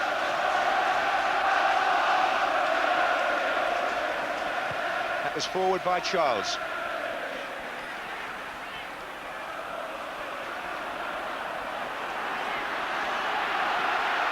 This is Vinnie Samways working well. Stewart again. Still Stewart. It was Keane who pushed it across to Parker, but won back for Spurs by Lineker. Now it's Van den Hauwe, Tottenham's best spell, surely. Lineker goes again. Across comes Walker. Good challenge.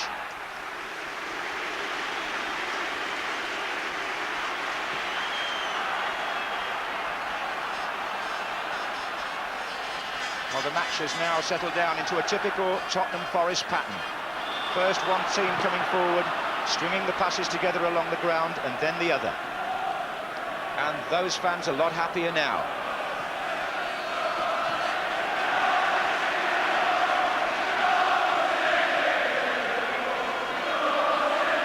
'55th minute when Paul Stewart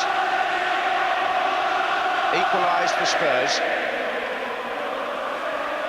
And here he is again. Nigel Clough comes in with a challenge. Stewart shakes him off. He's so strong. And Paul Allen on the run. Lineker in the middle, waiting for a cross. Good challenge by the Forest captain. It was Clough who lost it slightly in midfield. And Pearce who quickly made up for it. We've been playing an hour. It's 1-1 in the cup final. Samways for Spurs. Mabbott.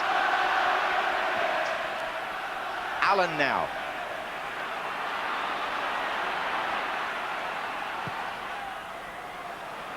Both the fullbacks in the Tottenham attack. Van den Hauwe and now Edinburgh.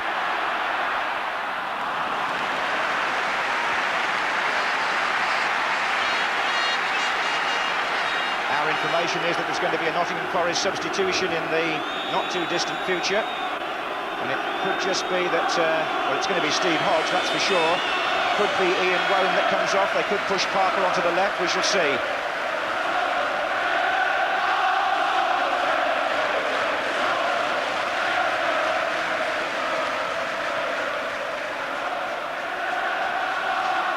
This is Allen, good turn. He's having a good second half, Paul Allen.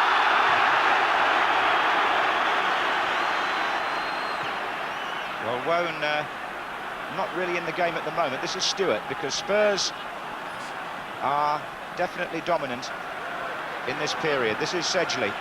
Offside flag against Naeem.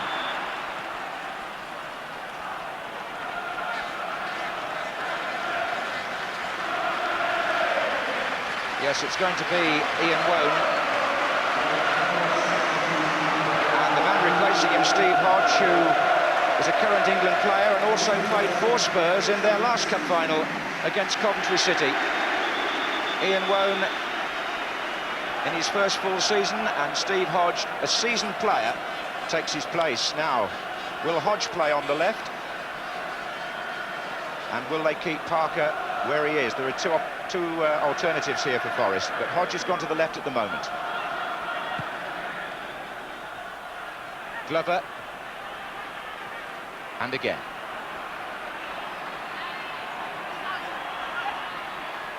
Hodge.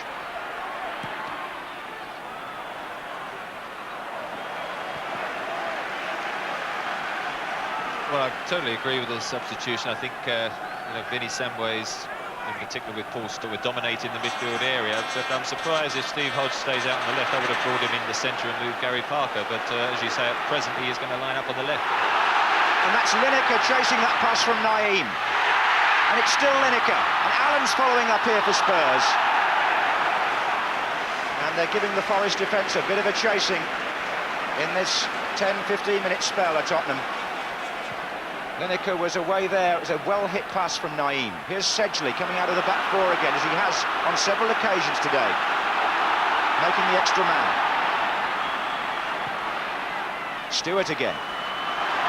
And it's Sedgley once more. Well, Forest had pulled everybody back then to help, including Nigel Clough, who's now trying to get them moving. Hodge, Stewart, Van den Hauwe. Spurs seem to have played with a renewed zest since they scored. Samways.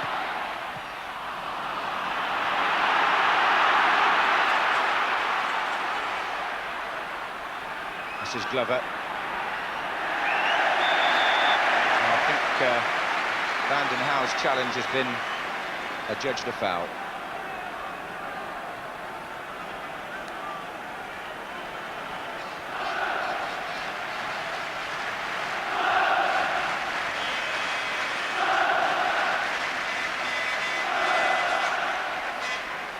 Wone. This is Hodge, tucked into Glover. Hodge again, and now Glover, and still Hodge. Here's Crosby,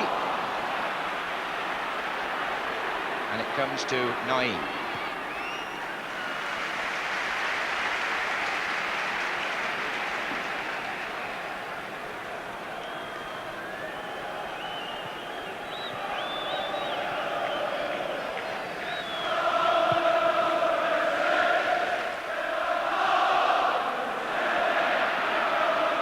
Naeem's got two to his left. This is Samways. Lineker in the middle. Well collected by Crossley.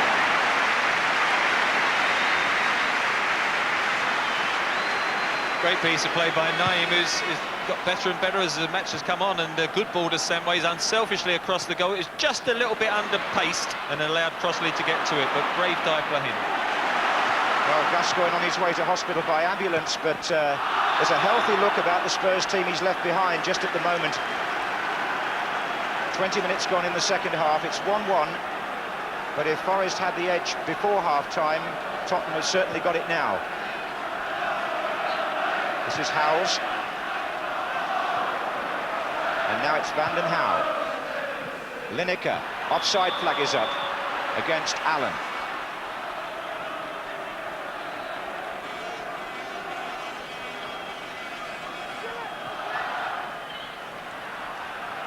Here's Parker.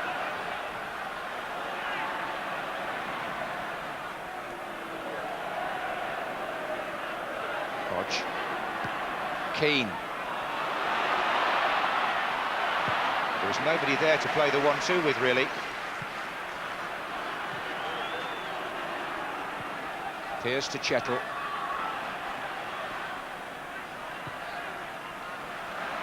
And now Parker. Forward by Charles. Keane. It's come to Crosby. That's a foul. Naim was bundled over.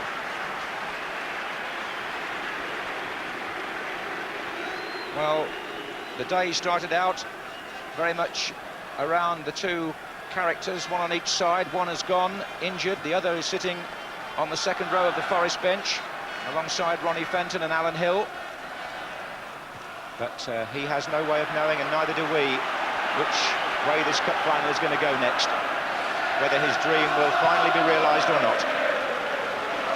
Or whether Terry Venables will win his first major domestic trophy in English football. Here's Mabbott. On by Lineker. Wouldn't come down for Naim. Sedgley.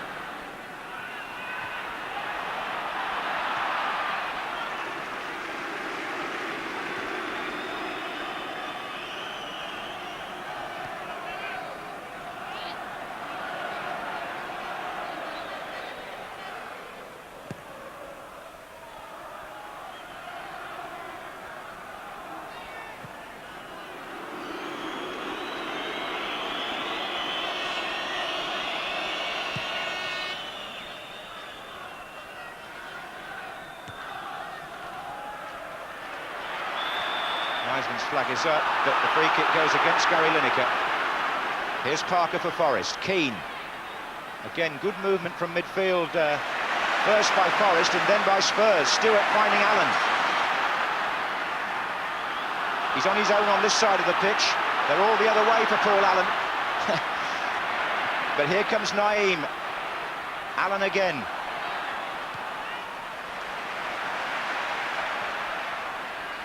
Stewart.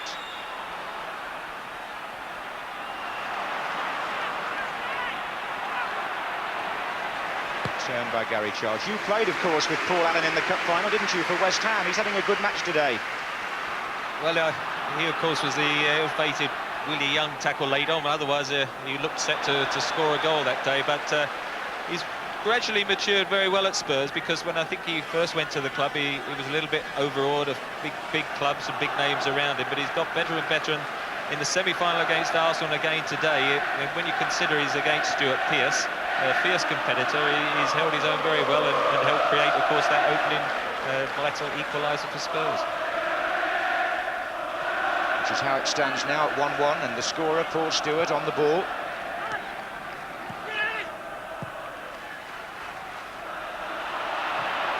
Oh, Walker drove that straight against Samways, but there was already an offside flag up.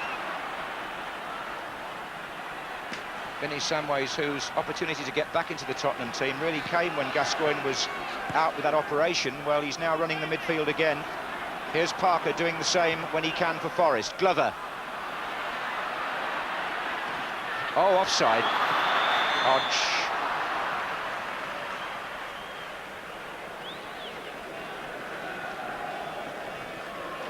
Steve Hodge, so effective getting into those late runs into the penalty area. He will find it more difficult, though, playing in that wider left-hand role.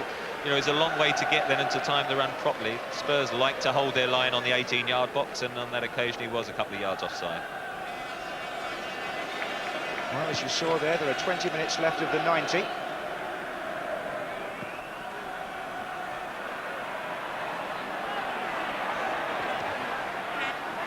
Samways. Walker away from Lineker, only as far as Naeem. Away by Pearce. Howells. Good strong run by David Howells, the pass not so good. David Howells, I haven't seen a lot of him in the game because he's been centering around Nigel Clough, but the fact that we're seeing so few of those perceptive passes of Nigel Clough shows how effective he has been in that anchor roller, picking him up when he comes deep. That was the way Terry Venables chose to play, because he felt that Nigel Clough was the pivotal player in the Forest attacking formation. Lineker, Howells.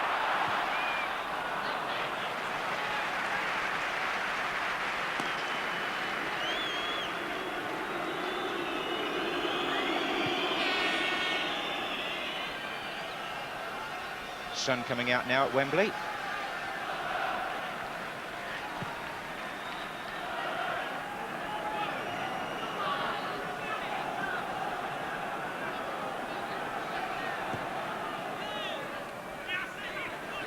Samways. He gets so many good touches.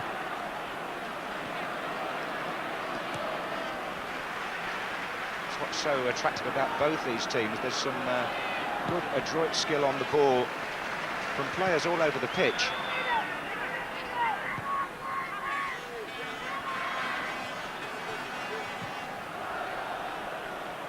They can use the long ball as well occasionally. There's Naeem.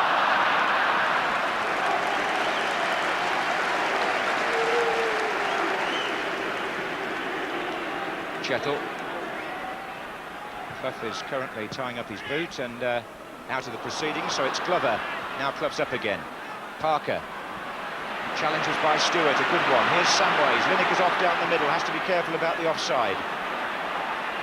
Stewart wins it back again for Spurs. In goes Parker. And then a flying challenge by Howells.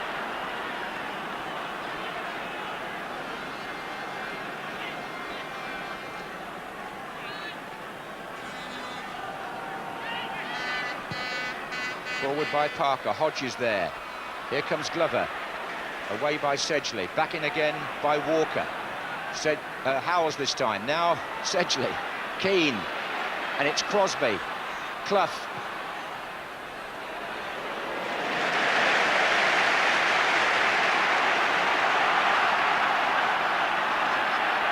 Van den Hauwe going down the right, outside Allen. Another feature of the game which has helped the game flow has been how many times the goalkeepers have thrown the ball out to defenders and start the attacks from there. Quite often, sometimes in our games in the league, we see the long ball from the goalkeeper, even the goalkeeper coming out 10, 15 yards to hit it long, but it's been good to see the build-up right from the back through the midfield today from both sides. I think that reflects the philosophy of the two managers. Here's Walker, Charles. Chettle.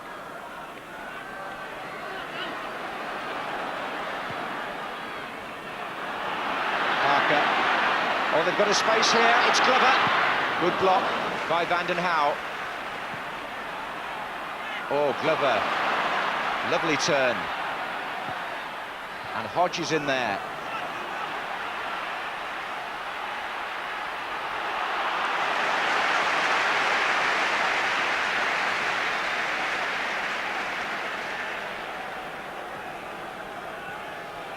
Nice skill from Lee Glover, who's only 21 and come back from 2 bad injuries. The Forest coaching staff didn't think at one time that Glover and Clough could play together because they were too similar. But they were very pleased with Glover's display in the semi-final, and it's stayed that way since. You can see Archie Gemmill, Liam O'Kane down there in front of the manager. Handball by Paul Stewart.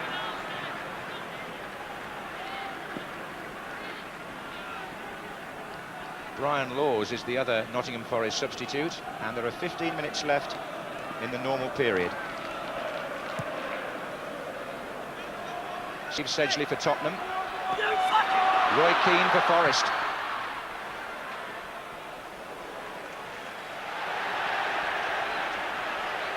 And an argument has ensued between Keane and Edinburgh. And Sedgley being told to leave the scene by the referee. There was a little disagreement and a semi-scuffle there after the cross by Keane had floated away. The two young players we featured really at the very start of the afternoon there, the youngest on either side, was getting carried away.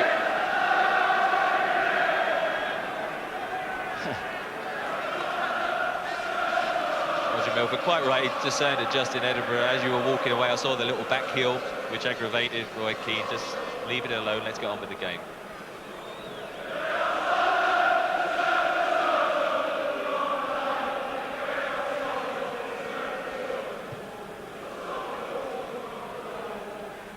Was Chettle. Stewart. Allen back to Vanden Hauwe. Into Stewart. And now Hodge for Forest. He's always played well against Tottenham since he went back to Forest. And here's Keane finding Crosby. And they need people making strides in the middle now, Forest. And Crosby goes past Sedgley. And then Howells comes over and a corner is given. There aren't too many tall players in the Forest team to make the most of corner kicks, but Steve Chettle is up.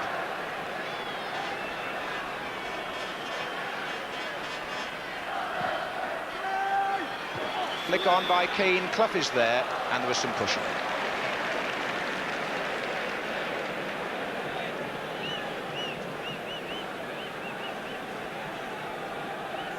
Walsh still wondering if he'll get his chance. Difficult, both managers not sure whether to make another change as the minutes tick away, but they both realise that a goal conceded at this stage could be terminal, and they certainly won't want to go behind it, but it's a little bit cagey, people not wanting to risk going forward, leaving people the wrong side if the move breaks down, and it's a tense time as the minutes tick away to the 90 minutes. Lee Glover got an accidental bang in the face there from Steve Sedgley, and so Liam O'Kane is on.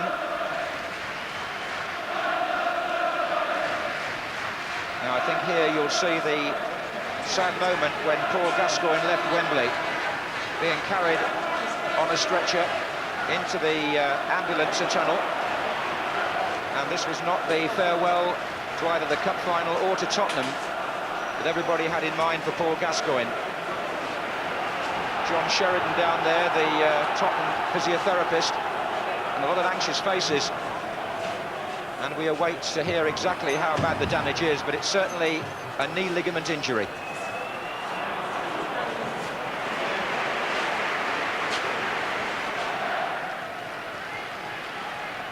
Without him, Spurs have found a way back into the final. And while Lee Glover receives treatment, it might be worth just pointing out that 7 times in the last 10 FA Cup finals, the game has gone to extra time. Terry Venables was involved in one against Spurs for Queen's Park Rangers.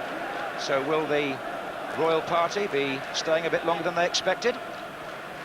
Or are we going to have some drama in the next few minutes? In this cathedral of cup final memories called Wembley Stadium. This today is the 63rd such match to be played here.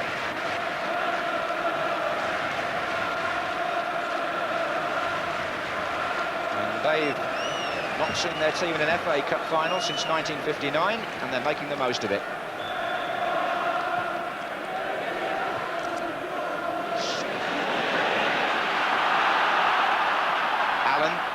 Samway's outside him, Lineker the other way.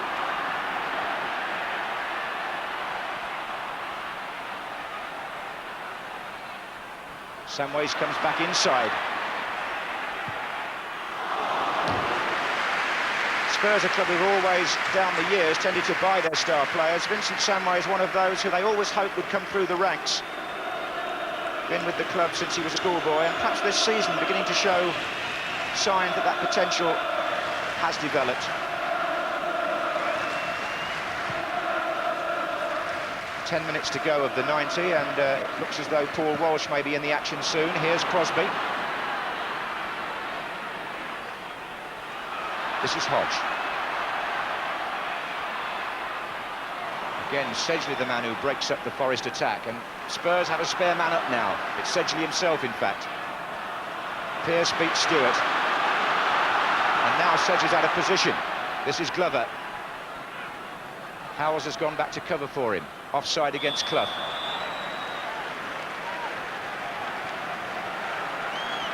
And Vinnie Samways, having run himself into the ground, is the man who will be replaced by Paul Walsh. Looks as if he's struggling. I think when he hit his shot just now, he pulled up with a touch of cramp, and he played very well, though, Samways. Paul Walsh, of course, the sort of player who likes to run with the ball as well, take people on. And let's see if he can get back into the action. He's done very well when he's come on as substitute on a number of games I've seen for Spurs this season. Yes, one of the great characters of the Tottenham dressing room, Paul Walsh, former Liverpool player. He's on wearing number 12. Here's Keane for Forest. Charles.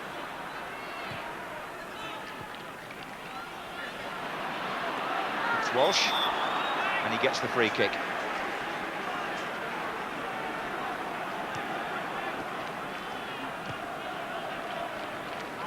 Howells. Lineker pulls away. He's got Walsh to play up with him now. A bit more company up there for the England captain.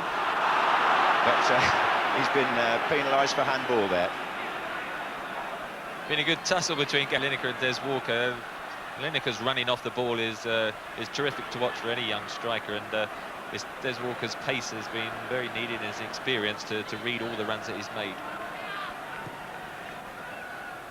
Well, we're 8 minutes away from extra time if nobody scores in that period.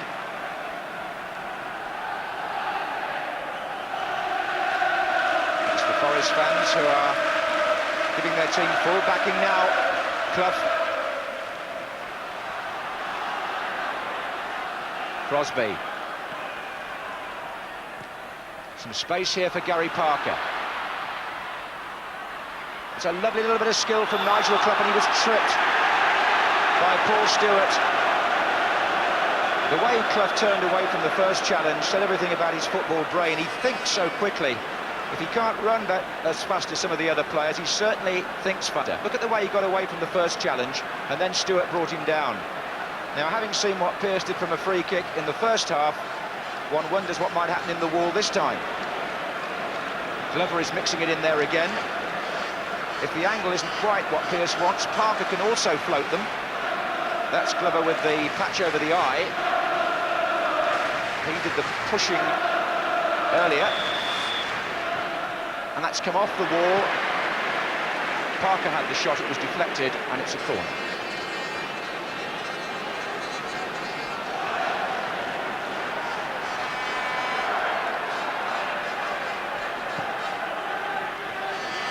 Chettle's in there. Parker again. That could have gone anywhere. Parker taking a free kick, I think, as you say, because it was more central, a bit to the left, favoured the right footer, and perhaps anticipating that Torsford might be expecting Pearce to come, but it didn't have the pace, and it clipped off the top of the ball. And that last one, then he pulled his shot across the face of the goal, and as the minutes tick away, it looks as if we are going to have extra time, doesn't it, Dora? By saying that, am I going to tempt fate? Well, certainly there has been excitement at the end of quite a few cup finals down the years, and I believe His Royal Highness the Prince of Wales was here the year that Arsenal and Manchester United produced 3 goals in the last 5 minutes, so who knows what might happen.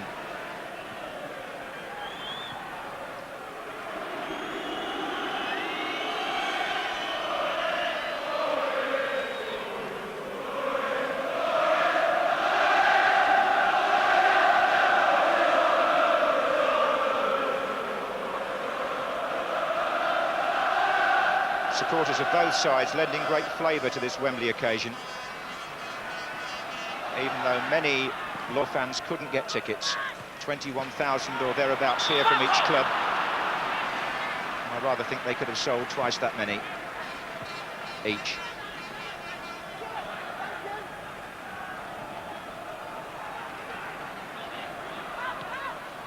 This is Parker for Forest.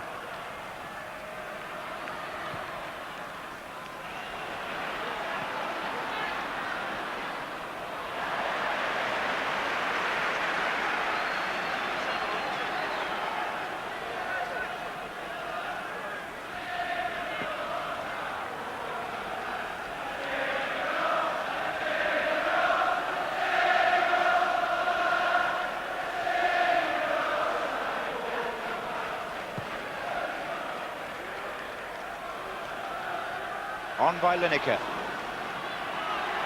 Here comes Stewart. Well, that challenge was by Steve Hodge on Paul Stewart.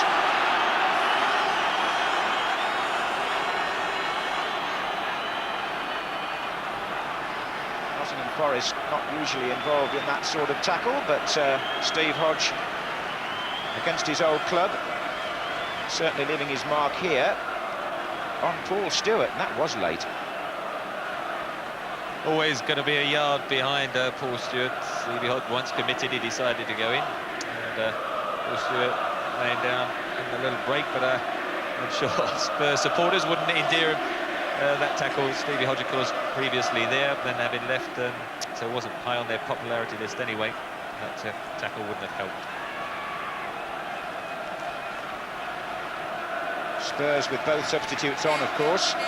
Forest still have Brian Laws if they need him. Well, they won the European Cup twice under Brian Clough. Lots of League Cups. The League Championship. Are they going to win the FA Cup, which Spurs have won on 7 occasions?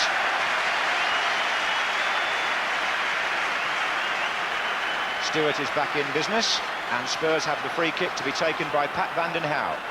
Howells is forward, and so is Sedgley. 2.5 minutes to go. Oh, Crossley didn't seem too confident on that. He poured it a bit, rather than claiming it. This is Mabbott. Edinburgh. Stewart. Howells. Stewart again. Lineker's waiting. Tries to play a 1-2 with Stewart. The foot in was by Walker. Walsh can just let the ball run, which he does for a corner. Naeem will take this, and up they come Howells, Sedgley and Mabbott.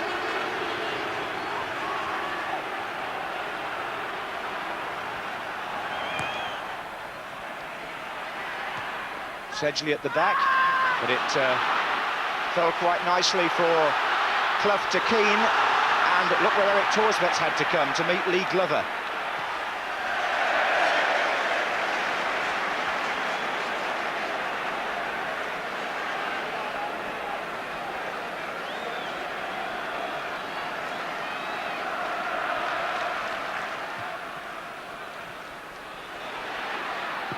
It's away by Edinburgh.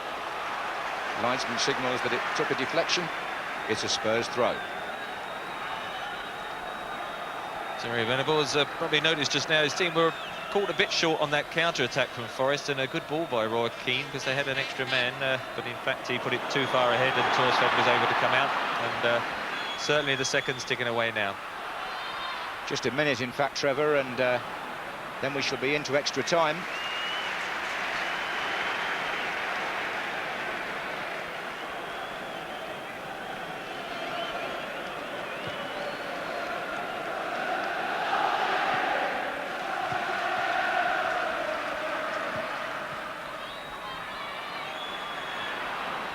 Here's Howells. Looking for Lineker. He had 2 to beat. And pulled up Gary Lineker as though he may have strained a thigh there. Here's Crosby.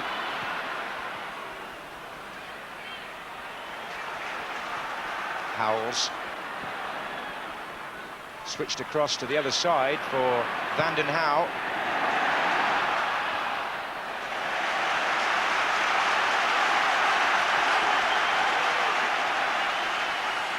Well, we're now moving into stoppage time. Here's Walsh. Lineker's waiting in the centre, but the ball never looked like reaching him. It was away by Walker.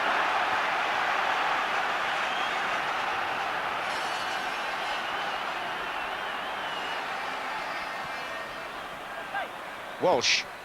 Walker again. Corner. This could be the last opportunity either side has to settle it in 90 minutes. Naeem, with Lineker waiting on the line, has gone across to take a corner for which Mabbutt comes striding forward for Spurs, which suggests it might be an outswinger. They've got Sedgley there too.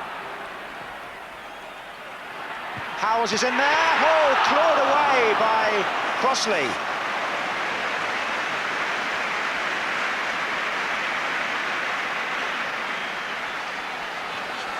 Remember him scoring against Forest in the league, up at Forest with a similar type of header, but on that occasion it was a combination of Crossley and on the line I think it was Gary Parker who got it away, and certainly a goal then, and that would have been the cup for Spurs.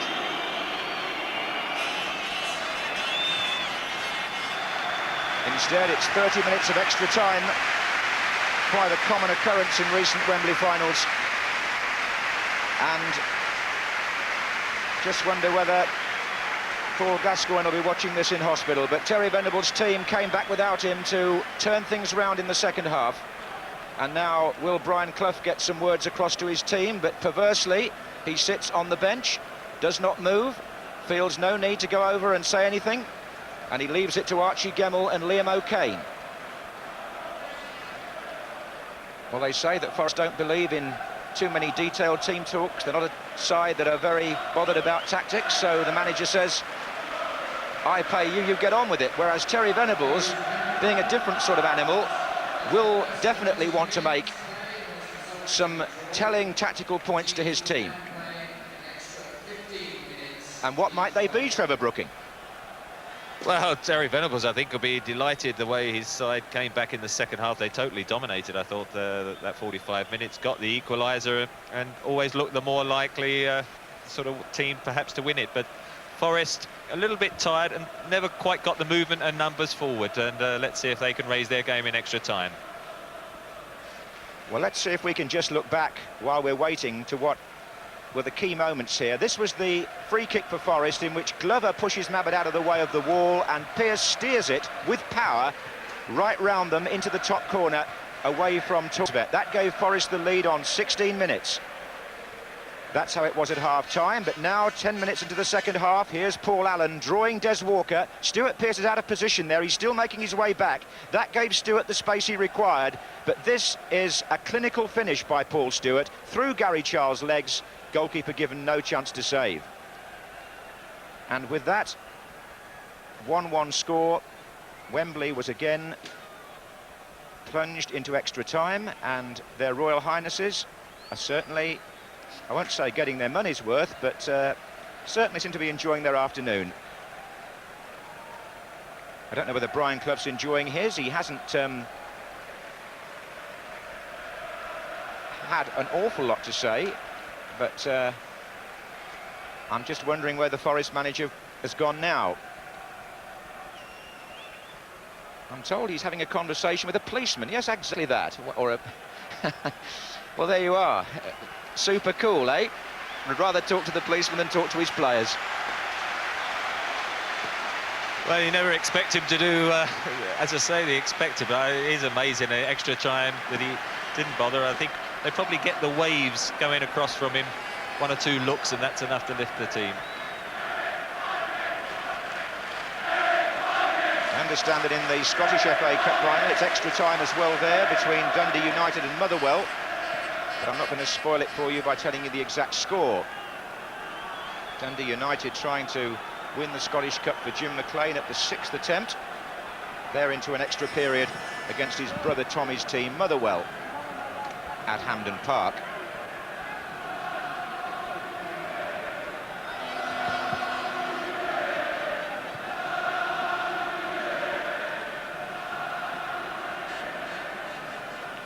I think Paul Walsh has found a way of keeping his hair in order there as we start the Extra period.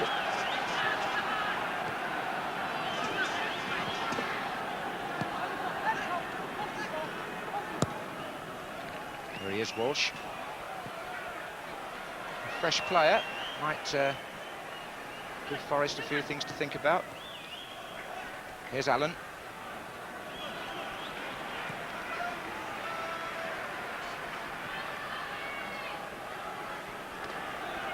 Forward by Sedgley.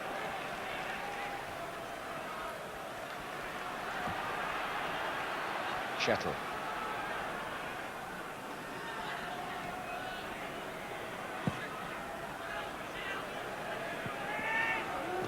Hodge. A few catcalls from the Spurs supporters towards their former player, and he was shocked by Steve Sedgley anyway.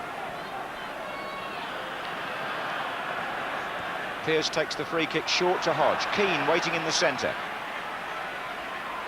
It's not particularly good pass. Glover was too close to Hodge, really. Hodge changed his mind there, but although Brian Clough didn't walk out to talk to his team, he has one tactical change up his sleeve, because Hodge is now playing centrally alongside Keane, and Gary Parker has moved out to the left, as we thought they would do when he first came on, but he kept him out on the left, but now he's much, I should think, happier himself in that central position. And Spurs have obviously got Walsh now playing right upfield with Lineker, which means an extra striker and perhaps one less in midfield. Anyway, here's Naeem to take the free kick. Paul Stewart is in the heart of it there. Mabbutt is going as well, and Howells. His header back across the goal. And Lineker forces the corner.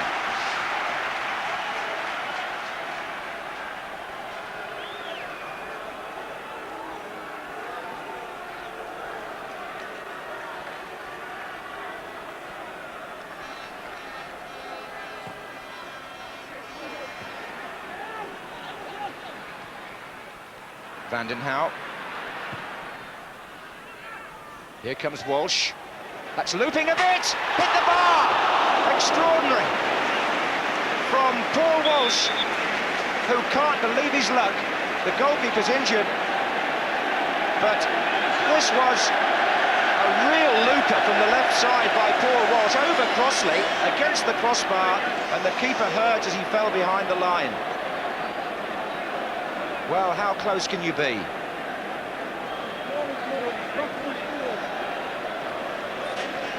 They might well be reflecting on that. See what happens when you wet your hair, you see. You wouldn't have probably got that. There he is, above Gary Charles. Mark Crossley caught the near post, having to backpedal. He's never going to get the touch to it. Hits the crossbar, and as you see, his side, his back crashes into the far post. And the magic spray, whatever that might be, not having much luck at the moment. Certainly he beat Gary Charles very well here in the air, Paul Walsh, and he wasn't quick enough backpedaling, was he, Mark Crossley? Corner to Spurs. In goes Stewart. Oh, a chance at the far side. It's in! An own goal, I think. I think it was Des Walker actually got the last touch. It went in off a Forest player, and Spurs are in the lead for the first time in this cup final from the corner.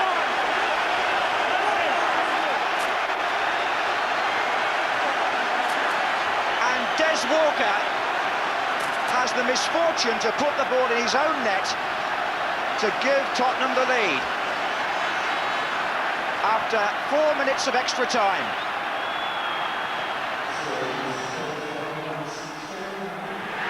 Allen to Lineker. Vandenhouw.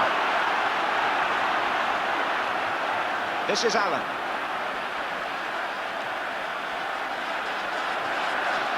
Stewart.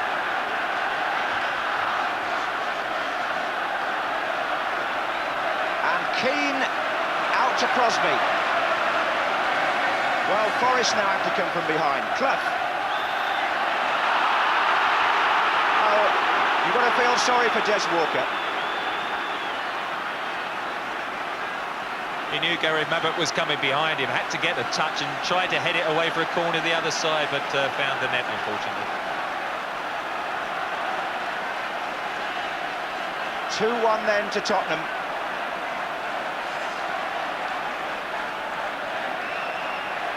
And Stuart Pearce places the ball for what could be another dangerous free kick.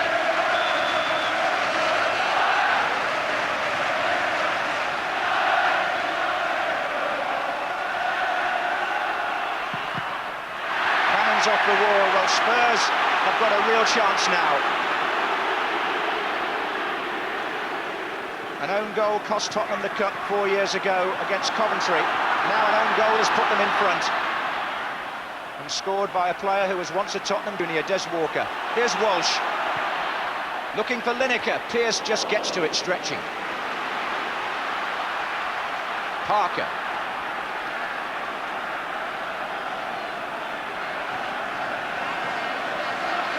And again.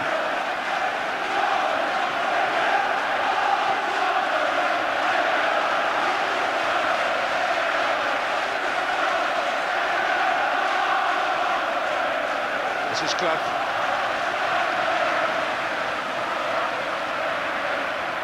Chettle. Pearce. Pearce is crossed low and well cut out by Steve Sedgley.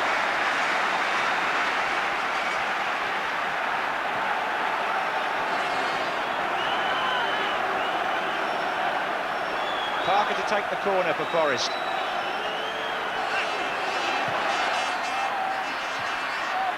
Half away by Edinburgh. Pearce is in there, appeals for a foul and hands, and a free kick finally given to Tottenham. Well, Des Walker has never scored a goal in his senior career for Nottingham Forest at the right end, but he's got one today, sadly for him, at the wrong end. And look at that. He put that header right in the corner.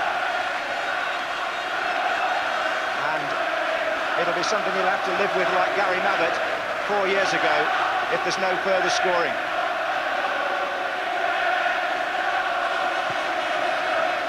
Seven minutes gone in the first period of extra time.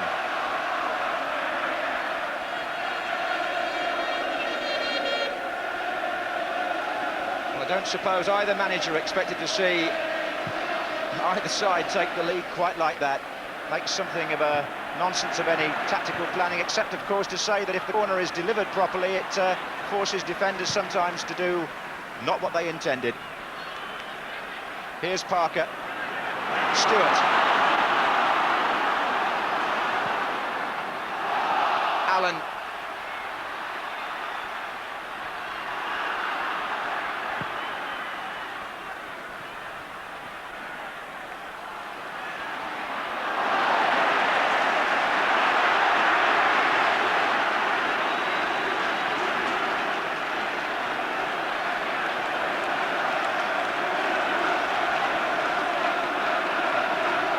Spurs 2, Nottingham Forest 1. Tottenham having come from behind to take the lead. And having lost their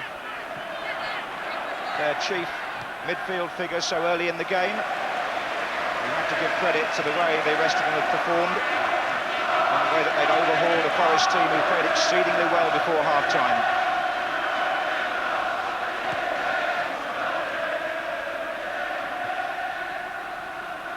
Here's Stewart, who's had a wonderful match, really.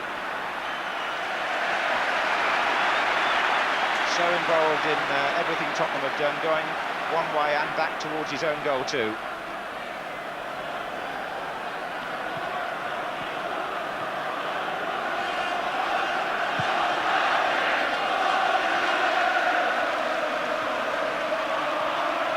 Here's Naeem.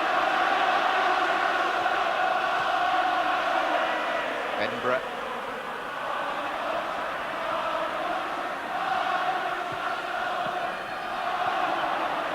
The matches between these two clubs have tended to fluctuate so much that you wouldn't put it past Forest to find a way back here.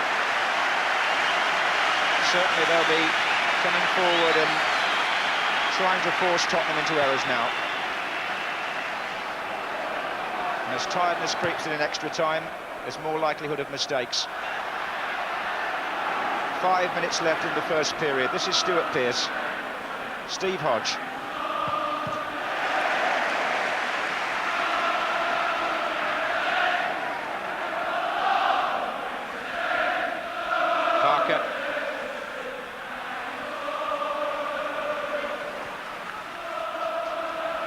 Charles.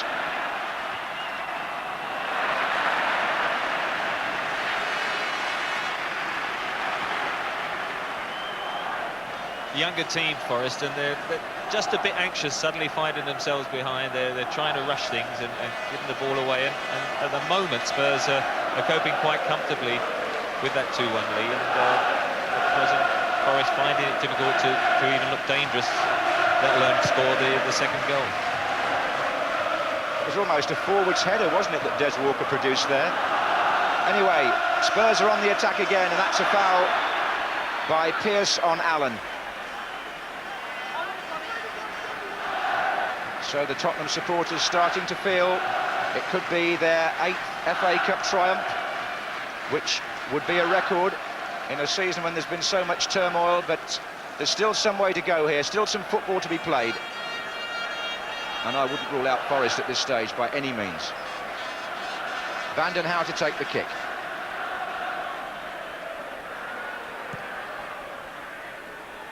That's Mabbott. Away by Hodge. Here comes Stewart.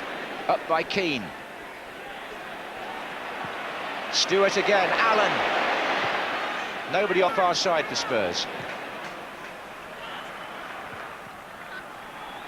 This is Charles. Now Forest need to get players forward now from midfield. This is Keane. Charles goes again from right back, and he seemed to be impeded there on the edge of the area by Justin Edinburgh, but the referees saw nothing wrong with the collision. Felt Forest were a bit unfortunate there not to get a free kick.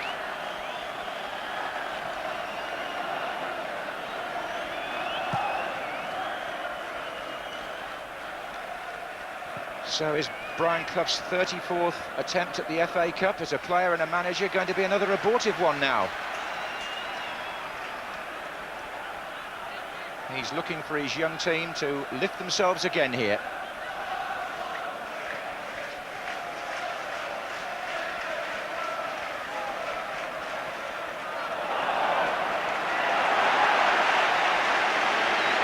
Paul Walsh has made a bit of a difference. It was his header that caused the corner from which the own goal came, and now we have a corner again for Spurs. Taken by Naeem. Howells is up with the goalkeeper. Nigel Clough, a good turn. He really threw Pat Vanden Hauwe. Now, if he can find the man on the right, Forest could be in business, but he couldn't. There wasn't enough weight on the pass. But that man who was getting back was Paul Allen, and getting a terrific ovation from the Spurs fans. He's non-stop action. You just saw suddenly Forest had a glimmer of an extra man, and there he is. It was him chasing back, and I think along with Paul Stewart, they've been the two outstanding players for Spurs. Yes, there have been some good personal performances on both sides today.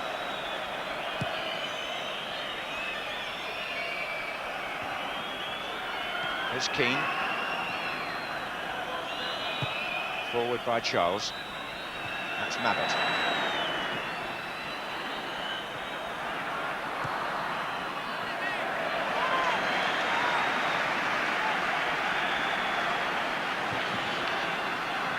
Approaching the end of the first period of extra time, and Tottenham Hotspur's proud record in FA Cup finals at this stage of the afternoon looks as though it will be extended. And for the first time today, and I wouldn't mention it before now, one has to say that their supporters will be talking yet again about there being a 1 at the end of the year.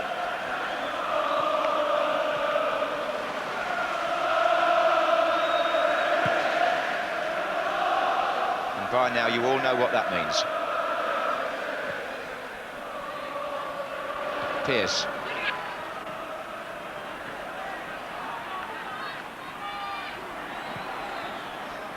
This is Keane. Gary Crosby. Sedgley again, made some good interceptions. This is Charles, and that's one from Naeem. You need somebody to find here. Lineker's making a run across the pitch now. Walsh is in support. He's got Allen to his right, and they'll need someone else in the middle now. Walsh again.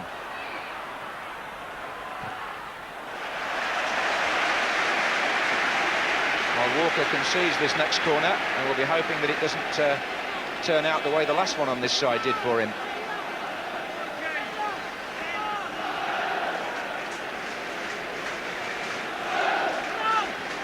We're in stoppage time at the end of the first 15 minutes of extra time. 2-1 to Spurs. And there's some tired players out there now, that's for sure. It's Naeem to take the corner. Mabbutt arriving. That was a very good defensive header by Des Walker. I wish he'd done that the previous time. Here's Crosby.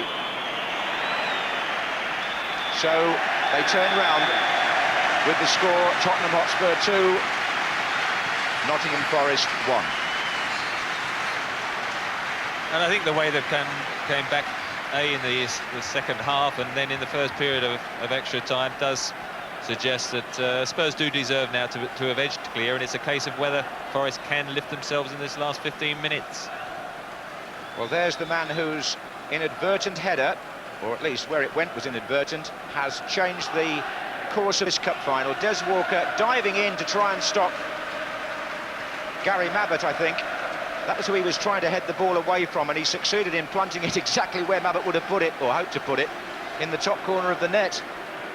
So the Tottenham fans were suitably lifted by that. They didn't mind where the goal was coming from as long as it was at that end. And it's given them the edge now in an FA Cup final which started with them going a goal behind and losing Gascoigne. The afternoon has now turned, as so many FA Cup ties do, and Forest have got to try to rescue themselves now in the last 15 minutes.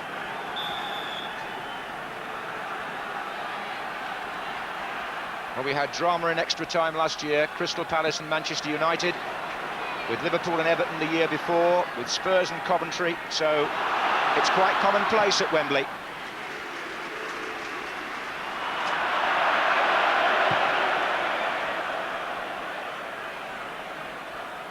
That's Mabbutt to Stewart.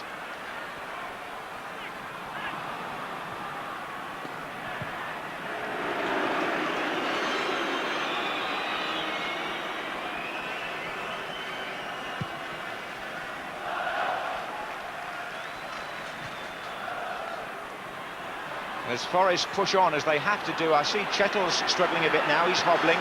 They're going to leave one or two gaps, I would think, for Tottenham to try and exploit on the counter. Usually in extra time that happens because players just can't get back quickly. This is David Howes to Paul Walsh.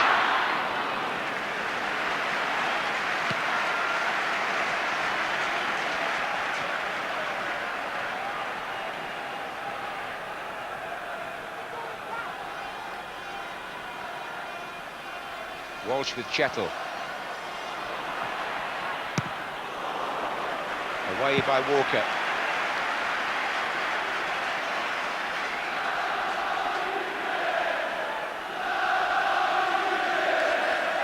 Stewart, and that's a foul by Hodge. And whatever Terry Venables said at half-time in the normal period had something of an effect on this cup final, I'm pretty certain, because it changed from that moment on. So it'll be Van den Hauwe to take this. Mabbutt's up. Stewart! Oh, just off the side of his head.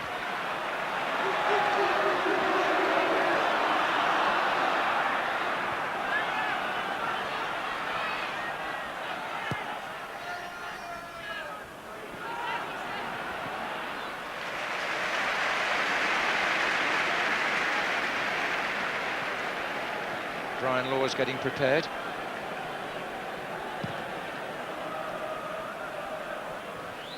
Several candidates in terms of tiredness to come off. I would imagine Lee Glover, because they've got the number 10 out over there, and that looks like the switch now.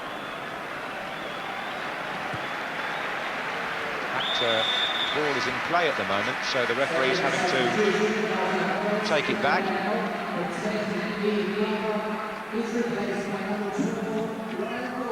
Brian Laws is 29, England B international, and he was left out for Gary Charles today. He's come on now it would appear, on the right-hand side of midfield.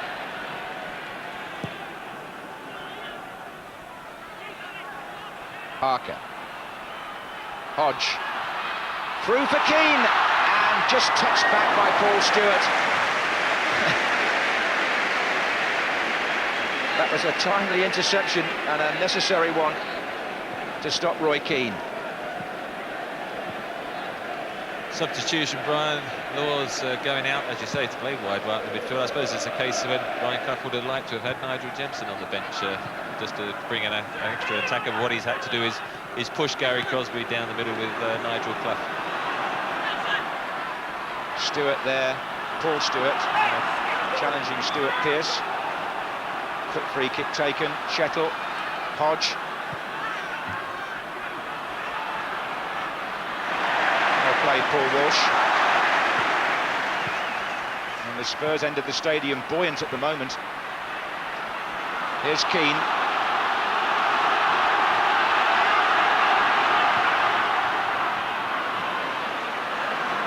Naeem to Walsh.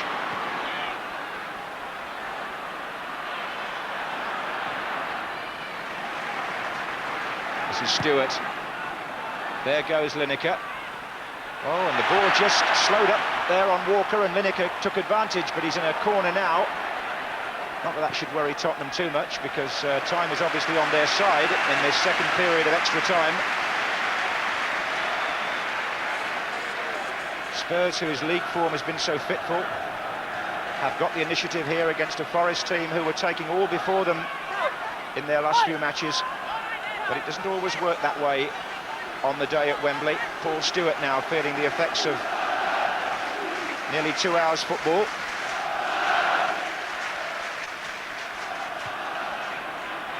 Naeem. Howells to Edinburgh.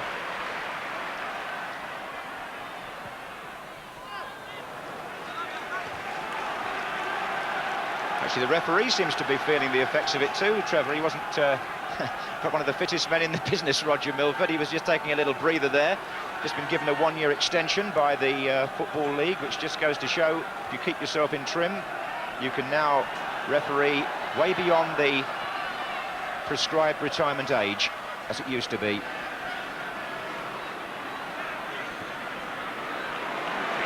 But Paul Stewart, probably one of the fittest men around today. He's found Naeem.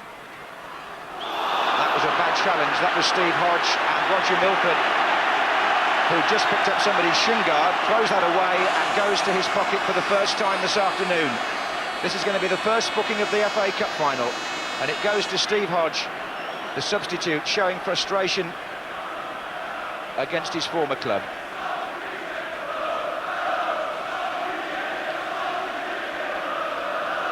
Actually, it is his second offence, Steve Hodge, and I think that may be the reason why Roger Milford shows him the yellow card. I think Steve Hodge trying to point out that he felt Naeem made a meal of it, which he probably did a bit, but I think it's a combination of the two. The one on the Paul Stewart before, and that one, two combined, was worth a yellow card.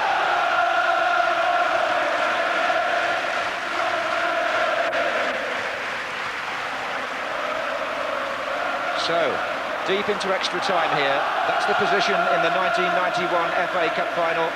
Spurs on the verge of winning the trophy for the 8th time, which would be an outright record, taking them beyond Aston Villa and Manchester United.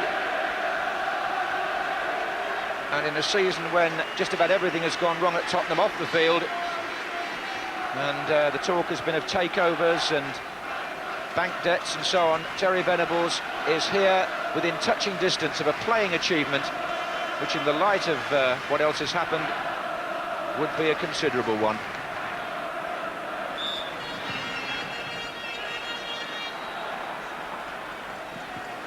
And if it does happen, one wonders whether he'll have the opportunity to test his tactics in Europe next year, or what's going to develop in the next few days. Yes, a lot of Tottenham futures are about to be resolved after this. Terry Venables, of course, being one of them.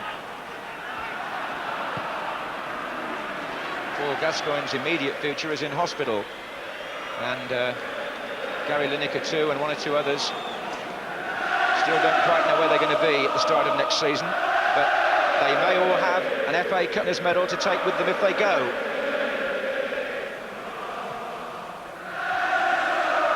Or are we writing off Nottingham Forest too early? This is Brian Laws, he's just come on.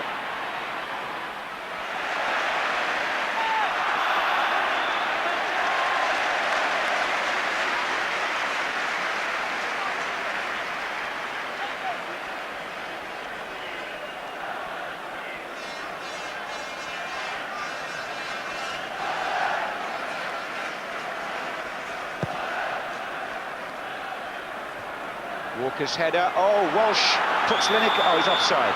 Offside.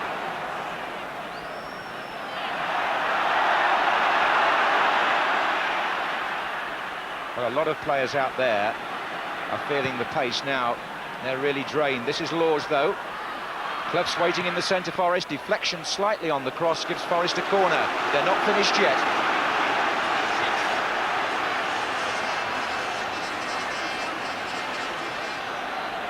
Chettle and Pearce.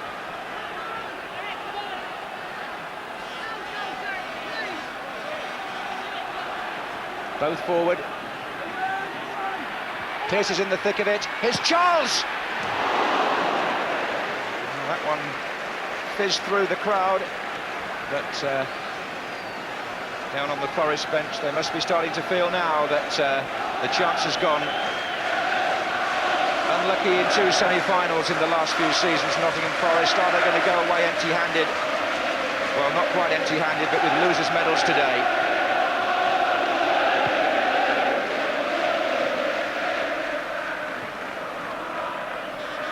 Five minutes to go in the cup final. David Howe to Tottenham. Good challenge coming in from Gary Charles.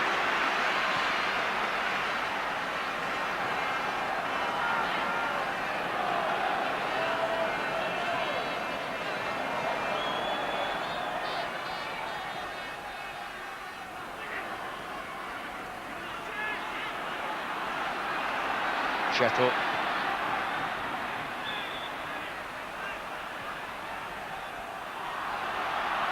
Charles.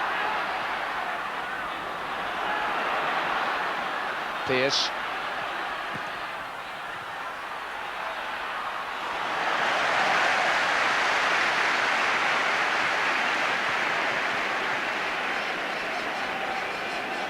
Paul Allen jogging back there again, then Stuart Pearce, who normally, especially when Forest have been down in cup games this season, has ventured forward on a number of occasions, has held back today. Perhaps, I don't know whether it's something to do with the fact that he was taken off here in the recent league game when they beat Leeds 4-3, because Brian Clough felt he was venturing forward too often.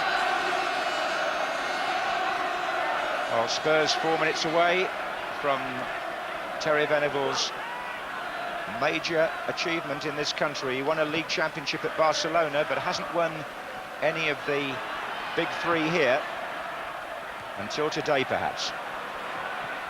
Stewart gives it away, and here's Clough. Now they might have an opportunity here, Forest. It was Crosby who had the run down the left. Sedgley, who I would add to the players Trevor's mentioned on the Tottenham side, who've had a very good game. Here's Pearce, urging Forest forward again. Parker tries to return it to him. This is Walsh.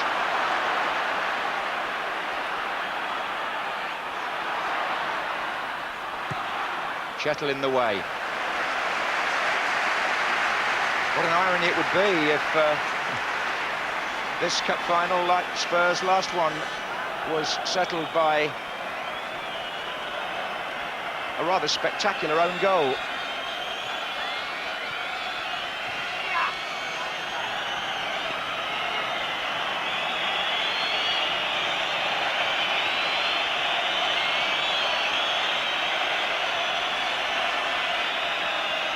Pearce takes the free kick. Lineker touches it out wide to Paul Allen. Walsh is down the right. Oh, well played, but Walker wanting to set Forest off on one last attempt to save this cup final. There are 2 minutes to go here. Spurs lead 2-1. Crosby's gone to the left now. Free kick. Is it, or Walsh has certainly went in with the tackle.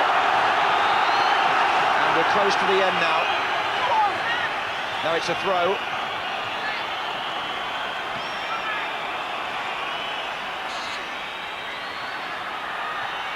Half away by Mabbutt. Chettle. Flags up. The flag's up on this side.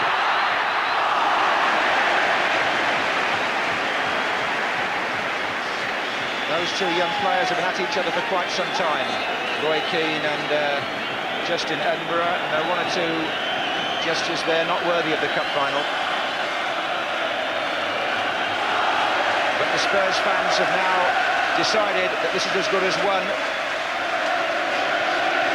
There's a terrific ovation going on as well from the Forest fans, who are doing their best to stay behind their team right to the end. Lineker.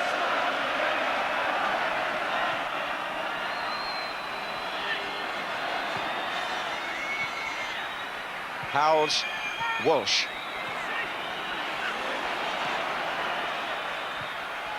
Howells again.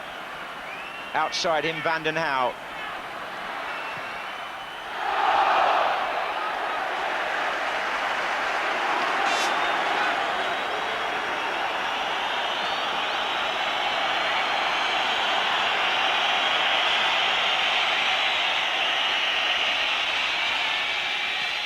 Lineker.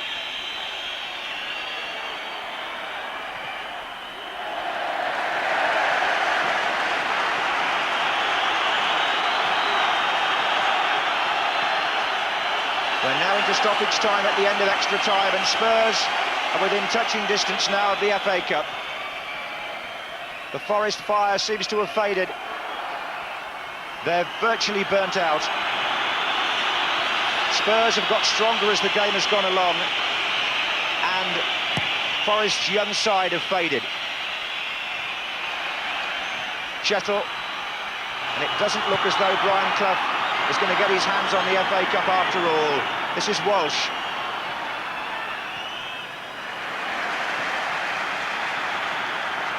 And Paul Gascoigne is going to get a winner's medal, even though he's not here to receive it, it would seem.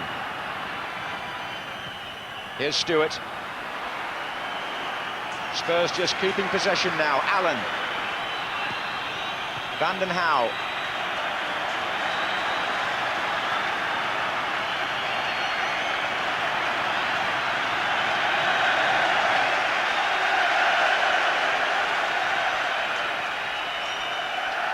Walsh. Played by him. Lineker's through the middle. This is Howells.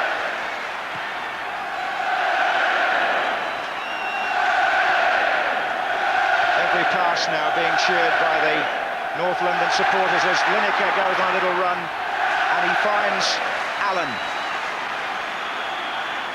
They haven't got many players up there because they're really trying not to make a silly mistake, but Paul Stewart has done just that. And is there left time for one last assault by the Forest? Here comes Laws. It's never over until the final whistle. Naeem has got the ball. Oh, he's given it away straight to Laws. And Spurs not distinguishing themselves in trying to keep possession. They do better just to play normally, I would think. Here's Walsh. And there it is. Tottenham Hotspur have won the FA Cup for a record 8th time. And Brian Clough has failed at his 34th attempt with Des Walker's own goal, unluckily for him, being decisive in extra time. Terry Venables triumphant at the end of a season when there has been so much backroom turmoil. The Tottenham chairman taking the congratulations and Walker takes the commiserations. Nobody would want to be in his shoes tonight. It's a really distressing way to lose a cup final, as it was for Mabbutt 4 years ago. But it's Spurs who are celebrating their 8th FA Cup win takes them clear of Manchester United and Aston Villa and takes them into the European Cup Winners' Cup next season. And Brian Clough has not moved as the Spurs staff, Ray Clements among them, savour the moment. As usual, the great contrast in emotions here. Spurs jubilant and Forest crestfallen.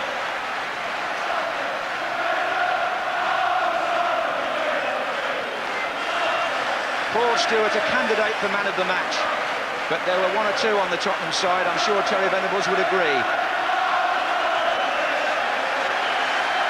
In this mood of celebration at the Tottenham end, your thoughts, Trevor Brooking? I don't think in the end anyone could dispute that they got stronger as the match went on and thoroughly deserved to win in the end. Spurs, having lost Gascoigne, looked to have gone a goal down, looked to be slipping away from them. They showed a lot of character. I thought Nottingham did well when he came on. Paul Stewart and Paul Allen were the two, I think, the outstanding players for them. Gary Mabbott, Steve Sedgley at the back, Gary Lineker's running off the ball up front, whereas the Forest younger players gradually became anxious, and once they went behind they couldn't lift their game, and in the end they were a well-beaten side.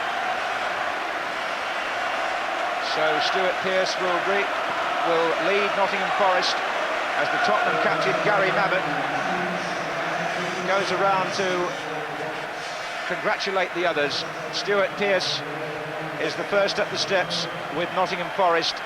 Perhaps on the day their young side, and it was a very young team that Brian Clough selected, didn't quite have the mettle for the occasion, not after half-time anyway, after Pearce had given them a very encouraging start.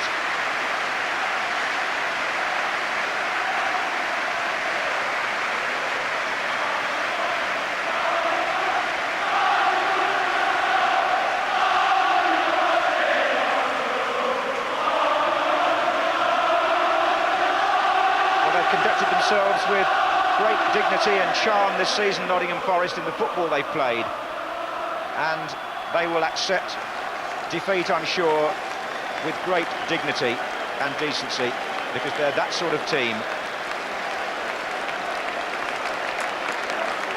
Another loser's medal there for Steve Hodge, and everybody feeling sorry for Des Walker, I'm sure. Nigel Clough, whose influence was subdued by the Tottenham tactics. The goalkeeper who saves a penalty and yet still finishes on the losing side. Crosby, Gary Charles, Lee Glover and Ian Wone, who came off up to receive their losers' medals, and Roy Keane too. Disappointment, but his time will come again, I'm sure. And now Gary Mabbott, one of the finest ambassadors for the game, a captain who's overcome great personal difficulties with his diabetes. This surely his happiest moment in his 10 years as a Tottenham player.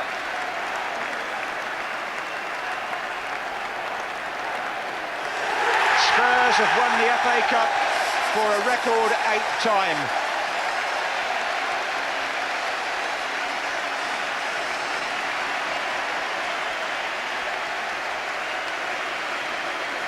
Princess of Wales joining in the congratulations, and Brian Clough walks away a defeated man.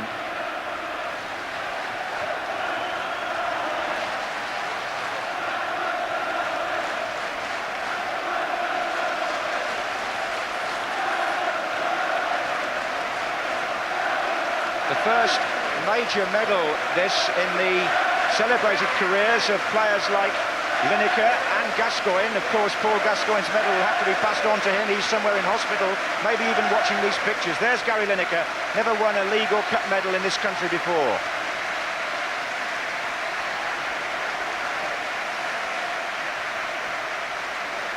And he still hasn't won the FA Cup, but he has time to salute the Nottingham Forest faithful.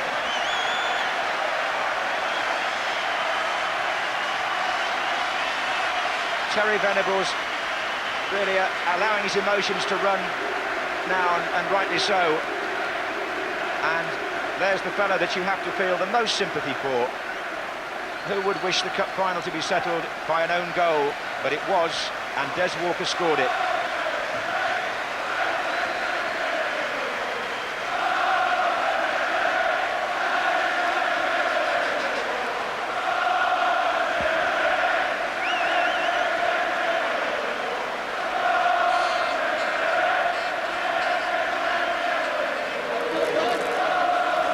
So Spurs win the cup, but I suppose there was a 1 at the end of the year. And incidentally, north of the border, Motherwell have beaten Dundee United 4-3 after extra time as well. And we'll see highlights of that in Match of the Day tonight. And the lap of honour here, we'll see all that later on tonight. But a final comment before we go from the two guys here. Bob, final thought on what happened? Well, absolutely deserved. Tottenham thoroughly deserved it. I don't think Nottingham Forest lived up to anything like they've been playing. I think they needed help from their leader, and at 90 minutes I think it was absolutely staggering that Brian Clough stayed on his backside. Jimmy? I wouldn't disagree with that, but I would say what a revelation it is for Spurs, the club, that they've proved today that there is life, or could be life, after Gascoigne. No one player is bigger than a football club, especially a club of that magnitude. And one wonders whether there could be life for Spurs after Terry Venables, because his performance as a manager was quite superb. He motivated his team perfectly. They outplayed Nottingham Forest from start to finish almost. Jim, thank you very much indeed. So there we are, more of these pictures in Match of the Day at 10:20 tonight. So Brian Clough still hasn't won the cup. Gascoigne's in hospital. Spurs are in Europe. Cheerio.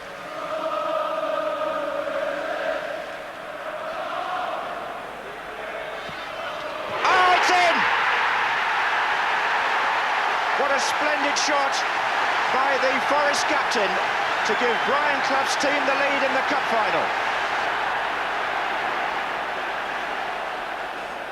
Well, there were tears in Turin, and I'm sorry to say there are going to be more tears today. Stewart. Oh, it's a good ball to Lineker. A real opportunity here for Tottenham. Penalty.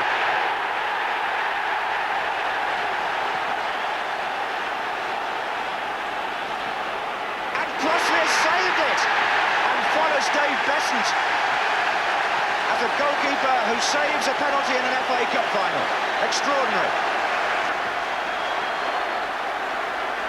Well, here's Paul Allen and Paul Stewart with a chance for Spurs. And the equaliser.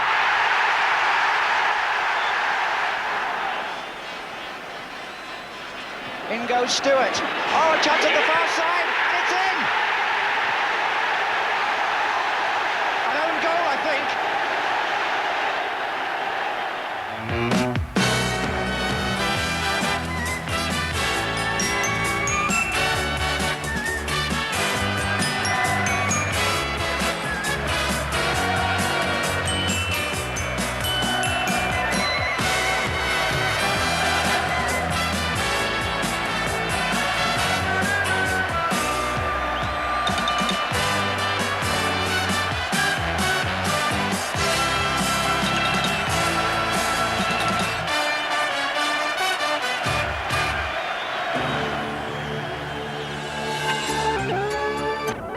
Congratulations, and it made up for 1987. Yes, it certainly did. It was a tremendous feeling going up those steps, picking up the cup today, especially after the way the game started, obviously going behind from a shooter's free kick, then losing Paul with hopefully not too serious injury. And it really was an uphill struggle. First half, we threw a lot at them, and unfortunately, the keeper made a couple of good saves. We missed a penalty. But at half-time, we said, look, we're playing quite well, keep playing the same way, hopefully we'll get the same chances. And then we got a great chance second half when Paul Stewart went through, and then put it into extra time. And fortunately for us, unfortunately for Nottingham Forest, an own goal won it for us. You know what Des Walker must be feeling? Exactly. I mean, it was a terrible feeling for me after 1987. And the other thing for Des, I think I was coming in behind him, so I think I was just about to knock the ball into the net, and he got in front of me and headed it in for me. But I think he had to try and clear it, and unfortunately went straight in the net. Gary, many congratulations. They tell me the first medal you've actually won. In England, won the Cup Winners' Cup and the Spanish Cup, but the FA Cup's so special. It's such a special day that I think this is certainly my best moment in football. It's fabulous. Let's get rid of the bad moment you had in the first half. But did that set you back a lot? Well, personally, it didn't do the world of good, but those things happen. You score some and you miss some. I would have felt a lot worse now if we'd have ended up losing, but I've not only got the feeling of immense joy, but of immense relief as well. So with those two emotions coupled, it makes it very special. It was a great loss to us when we lost Paul Gascoigne, and as far as I'm concerned now, that goal and the cup belongs to him, because he's played an important part, as far as I'm concerned, in the FA Cup this year, and as far as I'm concerned, that was for you guys. Tell us about the goal. I managed to find myself on the right getting forward. Paul Allen played a great ball. I knocked it on once and managed to bury it in the corner, and I've never experienced anything in my life as good as that goal. Now tell us about the penalty save.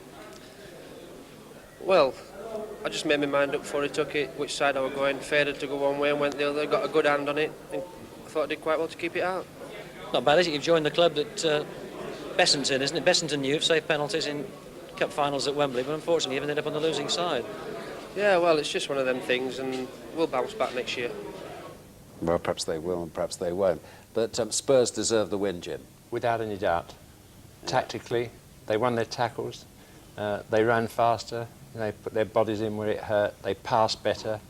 It was an overwhelming win. I just felt that Forest were too young on the day. They'd let the occasion get to their legs, as sometimes can happen. Happened to me once in a semi-final, that somehow your legs don't belong to you. With Crosby, I think, and Wone particularly, and that's a fifth of the outfield players when you think about it, they could hardly put a foot right from start to finish. Very unfortunate. Their day will come again, but it certainly wasn't today. And I think the old fox, Mr. Venables, something you and I listened to about their central defenders marking man-to-man, I think he pulled them all over the field today and left room for those balls to be slotted in. So he won a tactical battle too. Now, what about Gascoigne today? I mean, he came out like a bull in a china shop, didn't he? We both think that he's a decent man at heart. You know, we both think that. We said so before the game. I do not know what demon got into him at the start of the game. I mean, Terry said, well, I tried to wind him up, but, I mean, you don't want to wind him up to the extent that this sort of thing happens. The first foul on Gary Parker, I'd like to make excuses and say he was following through with the ball, but the ball goes down and his foot goes up and straight into the middle of his chest. And most unusual, that. I mean, I've never seen that before. No, I've never seen a foul like that throughout football, but this one, in a way, was even worse. He just takes a fly kick at his shins, whack, and misses the ball. I think he had some idea of going in the direction of the ball, but quite honestly, you know, it is inexcusable. It's beyond the line over which professionals should not tread. And what happened to him? He's brought upon himself, really, by that action. He's suffered for it, hasn't it? He's suffered for it very badly. I mean, £8 million player. The most extreme reports saying that his future might be in doubt totally, but I would think that's not the case. I would think he's got a nasty injury. Knee ligaments, we're told this evening. It's calmed down a little bit, not quite as serious as they first thought. That can have immediate problems, and it can be long-term problems. If you stretch those ligaments from then onwards, the knee is not as sound and not as safe. Well, certainly his immediate future will be in some doubt. I mean, the transfer to Lazio will be presumably postponed or in abeyance, or... It's disastrous for Spurs, because now they haven't got the player and they won't get the money. You know, so they desperately need the money to start the revival, the financial revival. And at the moment, they haven't got either. Let's hope that in a week or two they will have. Well, they'll know a bit more about his injury tomorrow, of course. Yeah. Let's look at some of the other incidents in the match now. And, the Pearce goal. I mean, quite extraordinary match, for instance. Just watch the way Lee Glover pushes Gary Mabbott right in the centre of the screen. There you are. Go to the right there so that my friend can whack the ball through that hole into the top of the net. Got away with it. I mean, you admire the accuracy of the shot, but not the ethics. Now this one, Gary Lineker thought he was onside, and he was. There's the moment the ball's kicked. Look at the grass across the pitch. He's level. Onside. Now he's in front, and now the linesman's flag goes up. Yeah. But he was if the first one had been disallowed and that had been allowed, it would be 1-0 the other way. Exactly. Now the penalty, where I think the referee was absolutely right. There's Lineker finding a hole through the middle again, no centre halves, and the goalkeeper does go for the ball. He's trying for it. He only misses it by 6 inches, but Gary's played it perfectly. He pushed it just the right distance wide of him. This, Bob Wilson said this afternoon, was just that bit off the floor which gave the goalkeeper the chance. That's a bit grudging. I think it was a great save anyway, and he deserves all the credit for that. Stewart's goal, the best goal of the game. really carved out by young Allen. He had a super game. Stewart, the man of the match, for you and I, Des, this afternoon, wasn't That's he? right. And just look here. He says, here's the chance, to win the game. And what a beautiful shot. But there is Gary Lineker in an offside position, not given, interfering. And lastly, Walker own goal. That Stewart heads it on. I think this was good defence. He beat Mabbott to it, but I think it was bad defence. Young Charles there on the line actually let it go. He was doing that. He's there to defend the goal. So I don't blame Walker to that extent, because I think he got there ahead of Mabbott. A lot of defenders would have been static, not read the flick on. Unlucky he was just for him, unlucky he couldn't get it away He's a from great goal. player, and he had a superb game, sure. but one of very few good games in the Nottingham Forest team. Right. Now, before the final, it was being billed as the Gascoigne-Clough final. We've talked about Gascoigne, an unhappy day for him. It'll have ended up not a very happy day for Clough. What do you feel about Brian Clough there today? He didn't play much part during the game in any kind of way, did he? Never spoke to the players. At the end of normal time, you would have expected perhaps a manager to come down and fire up the players, give them advice, tactically or otherwise. Nothing happened. He stayed up in the stand. No. I mean, I am puzzled by that. You are puzzled by it. It is said that it's his way of managing. You can't grumble about that wonderful collection of young talent he has there coming up. And if that's his great strength in managing, it doesn't seem, if it's in giving the kind of team talk at half-time and at 90 minutes that Terry Venables gave.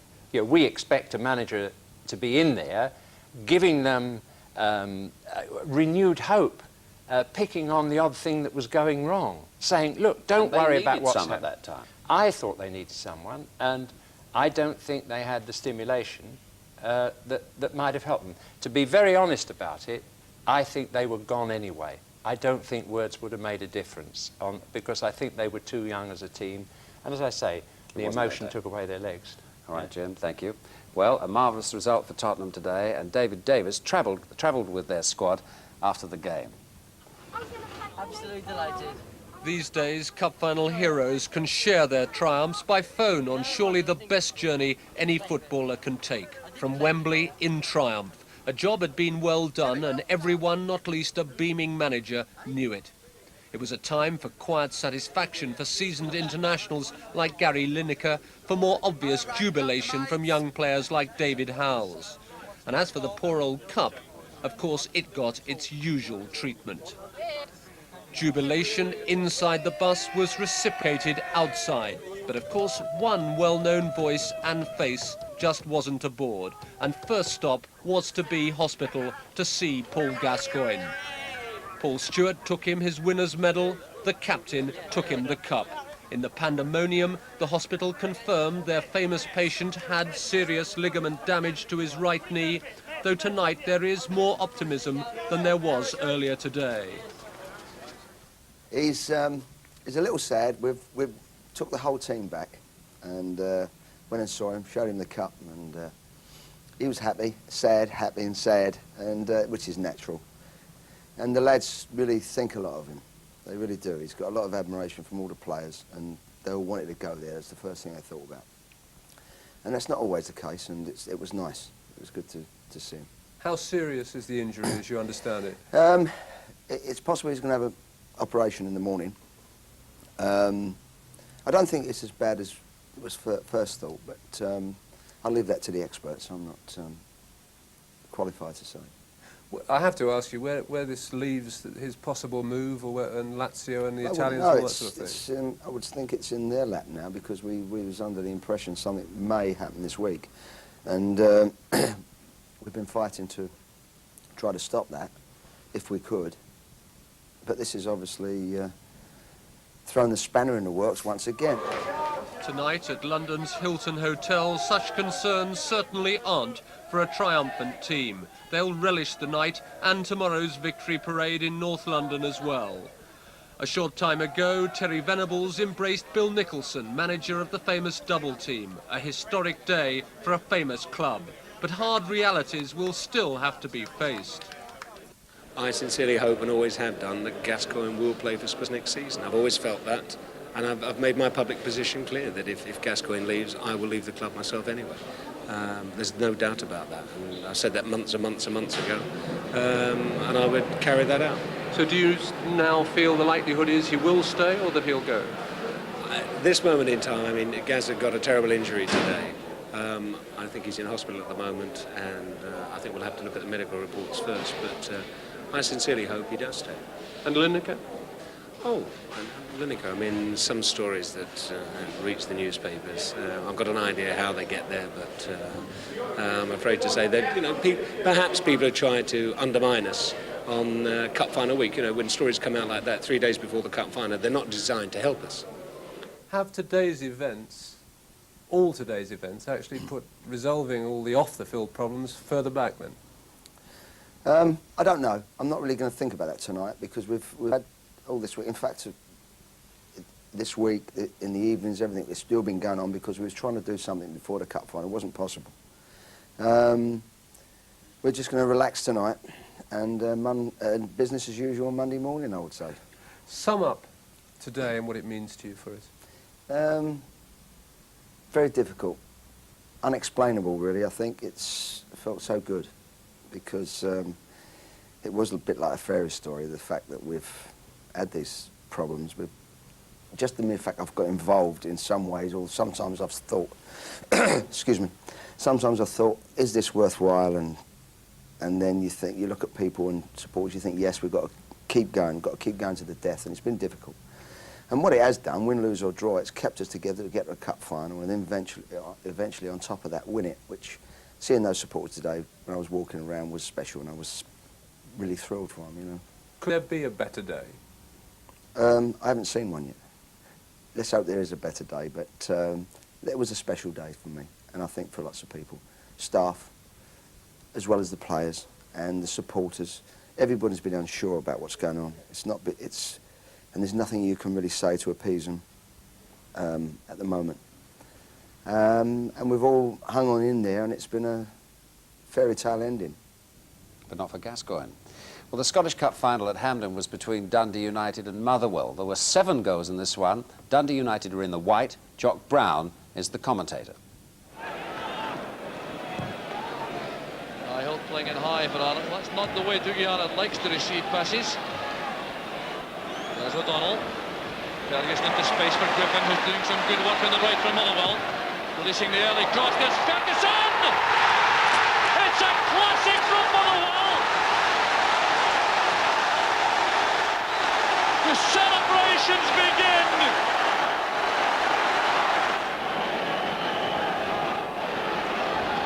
There's the early cross. In goes John Clark. Colliding there with Maxwell. The ball was thumped to safety in the end by Ian Angus, but Maxwell's in trouble once again.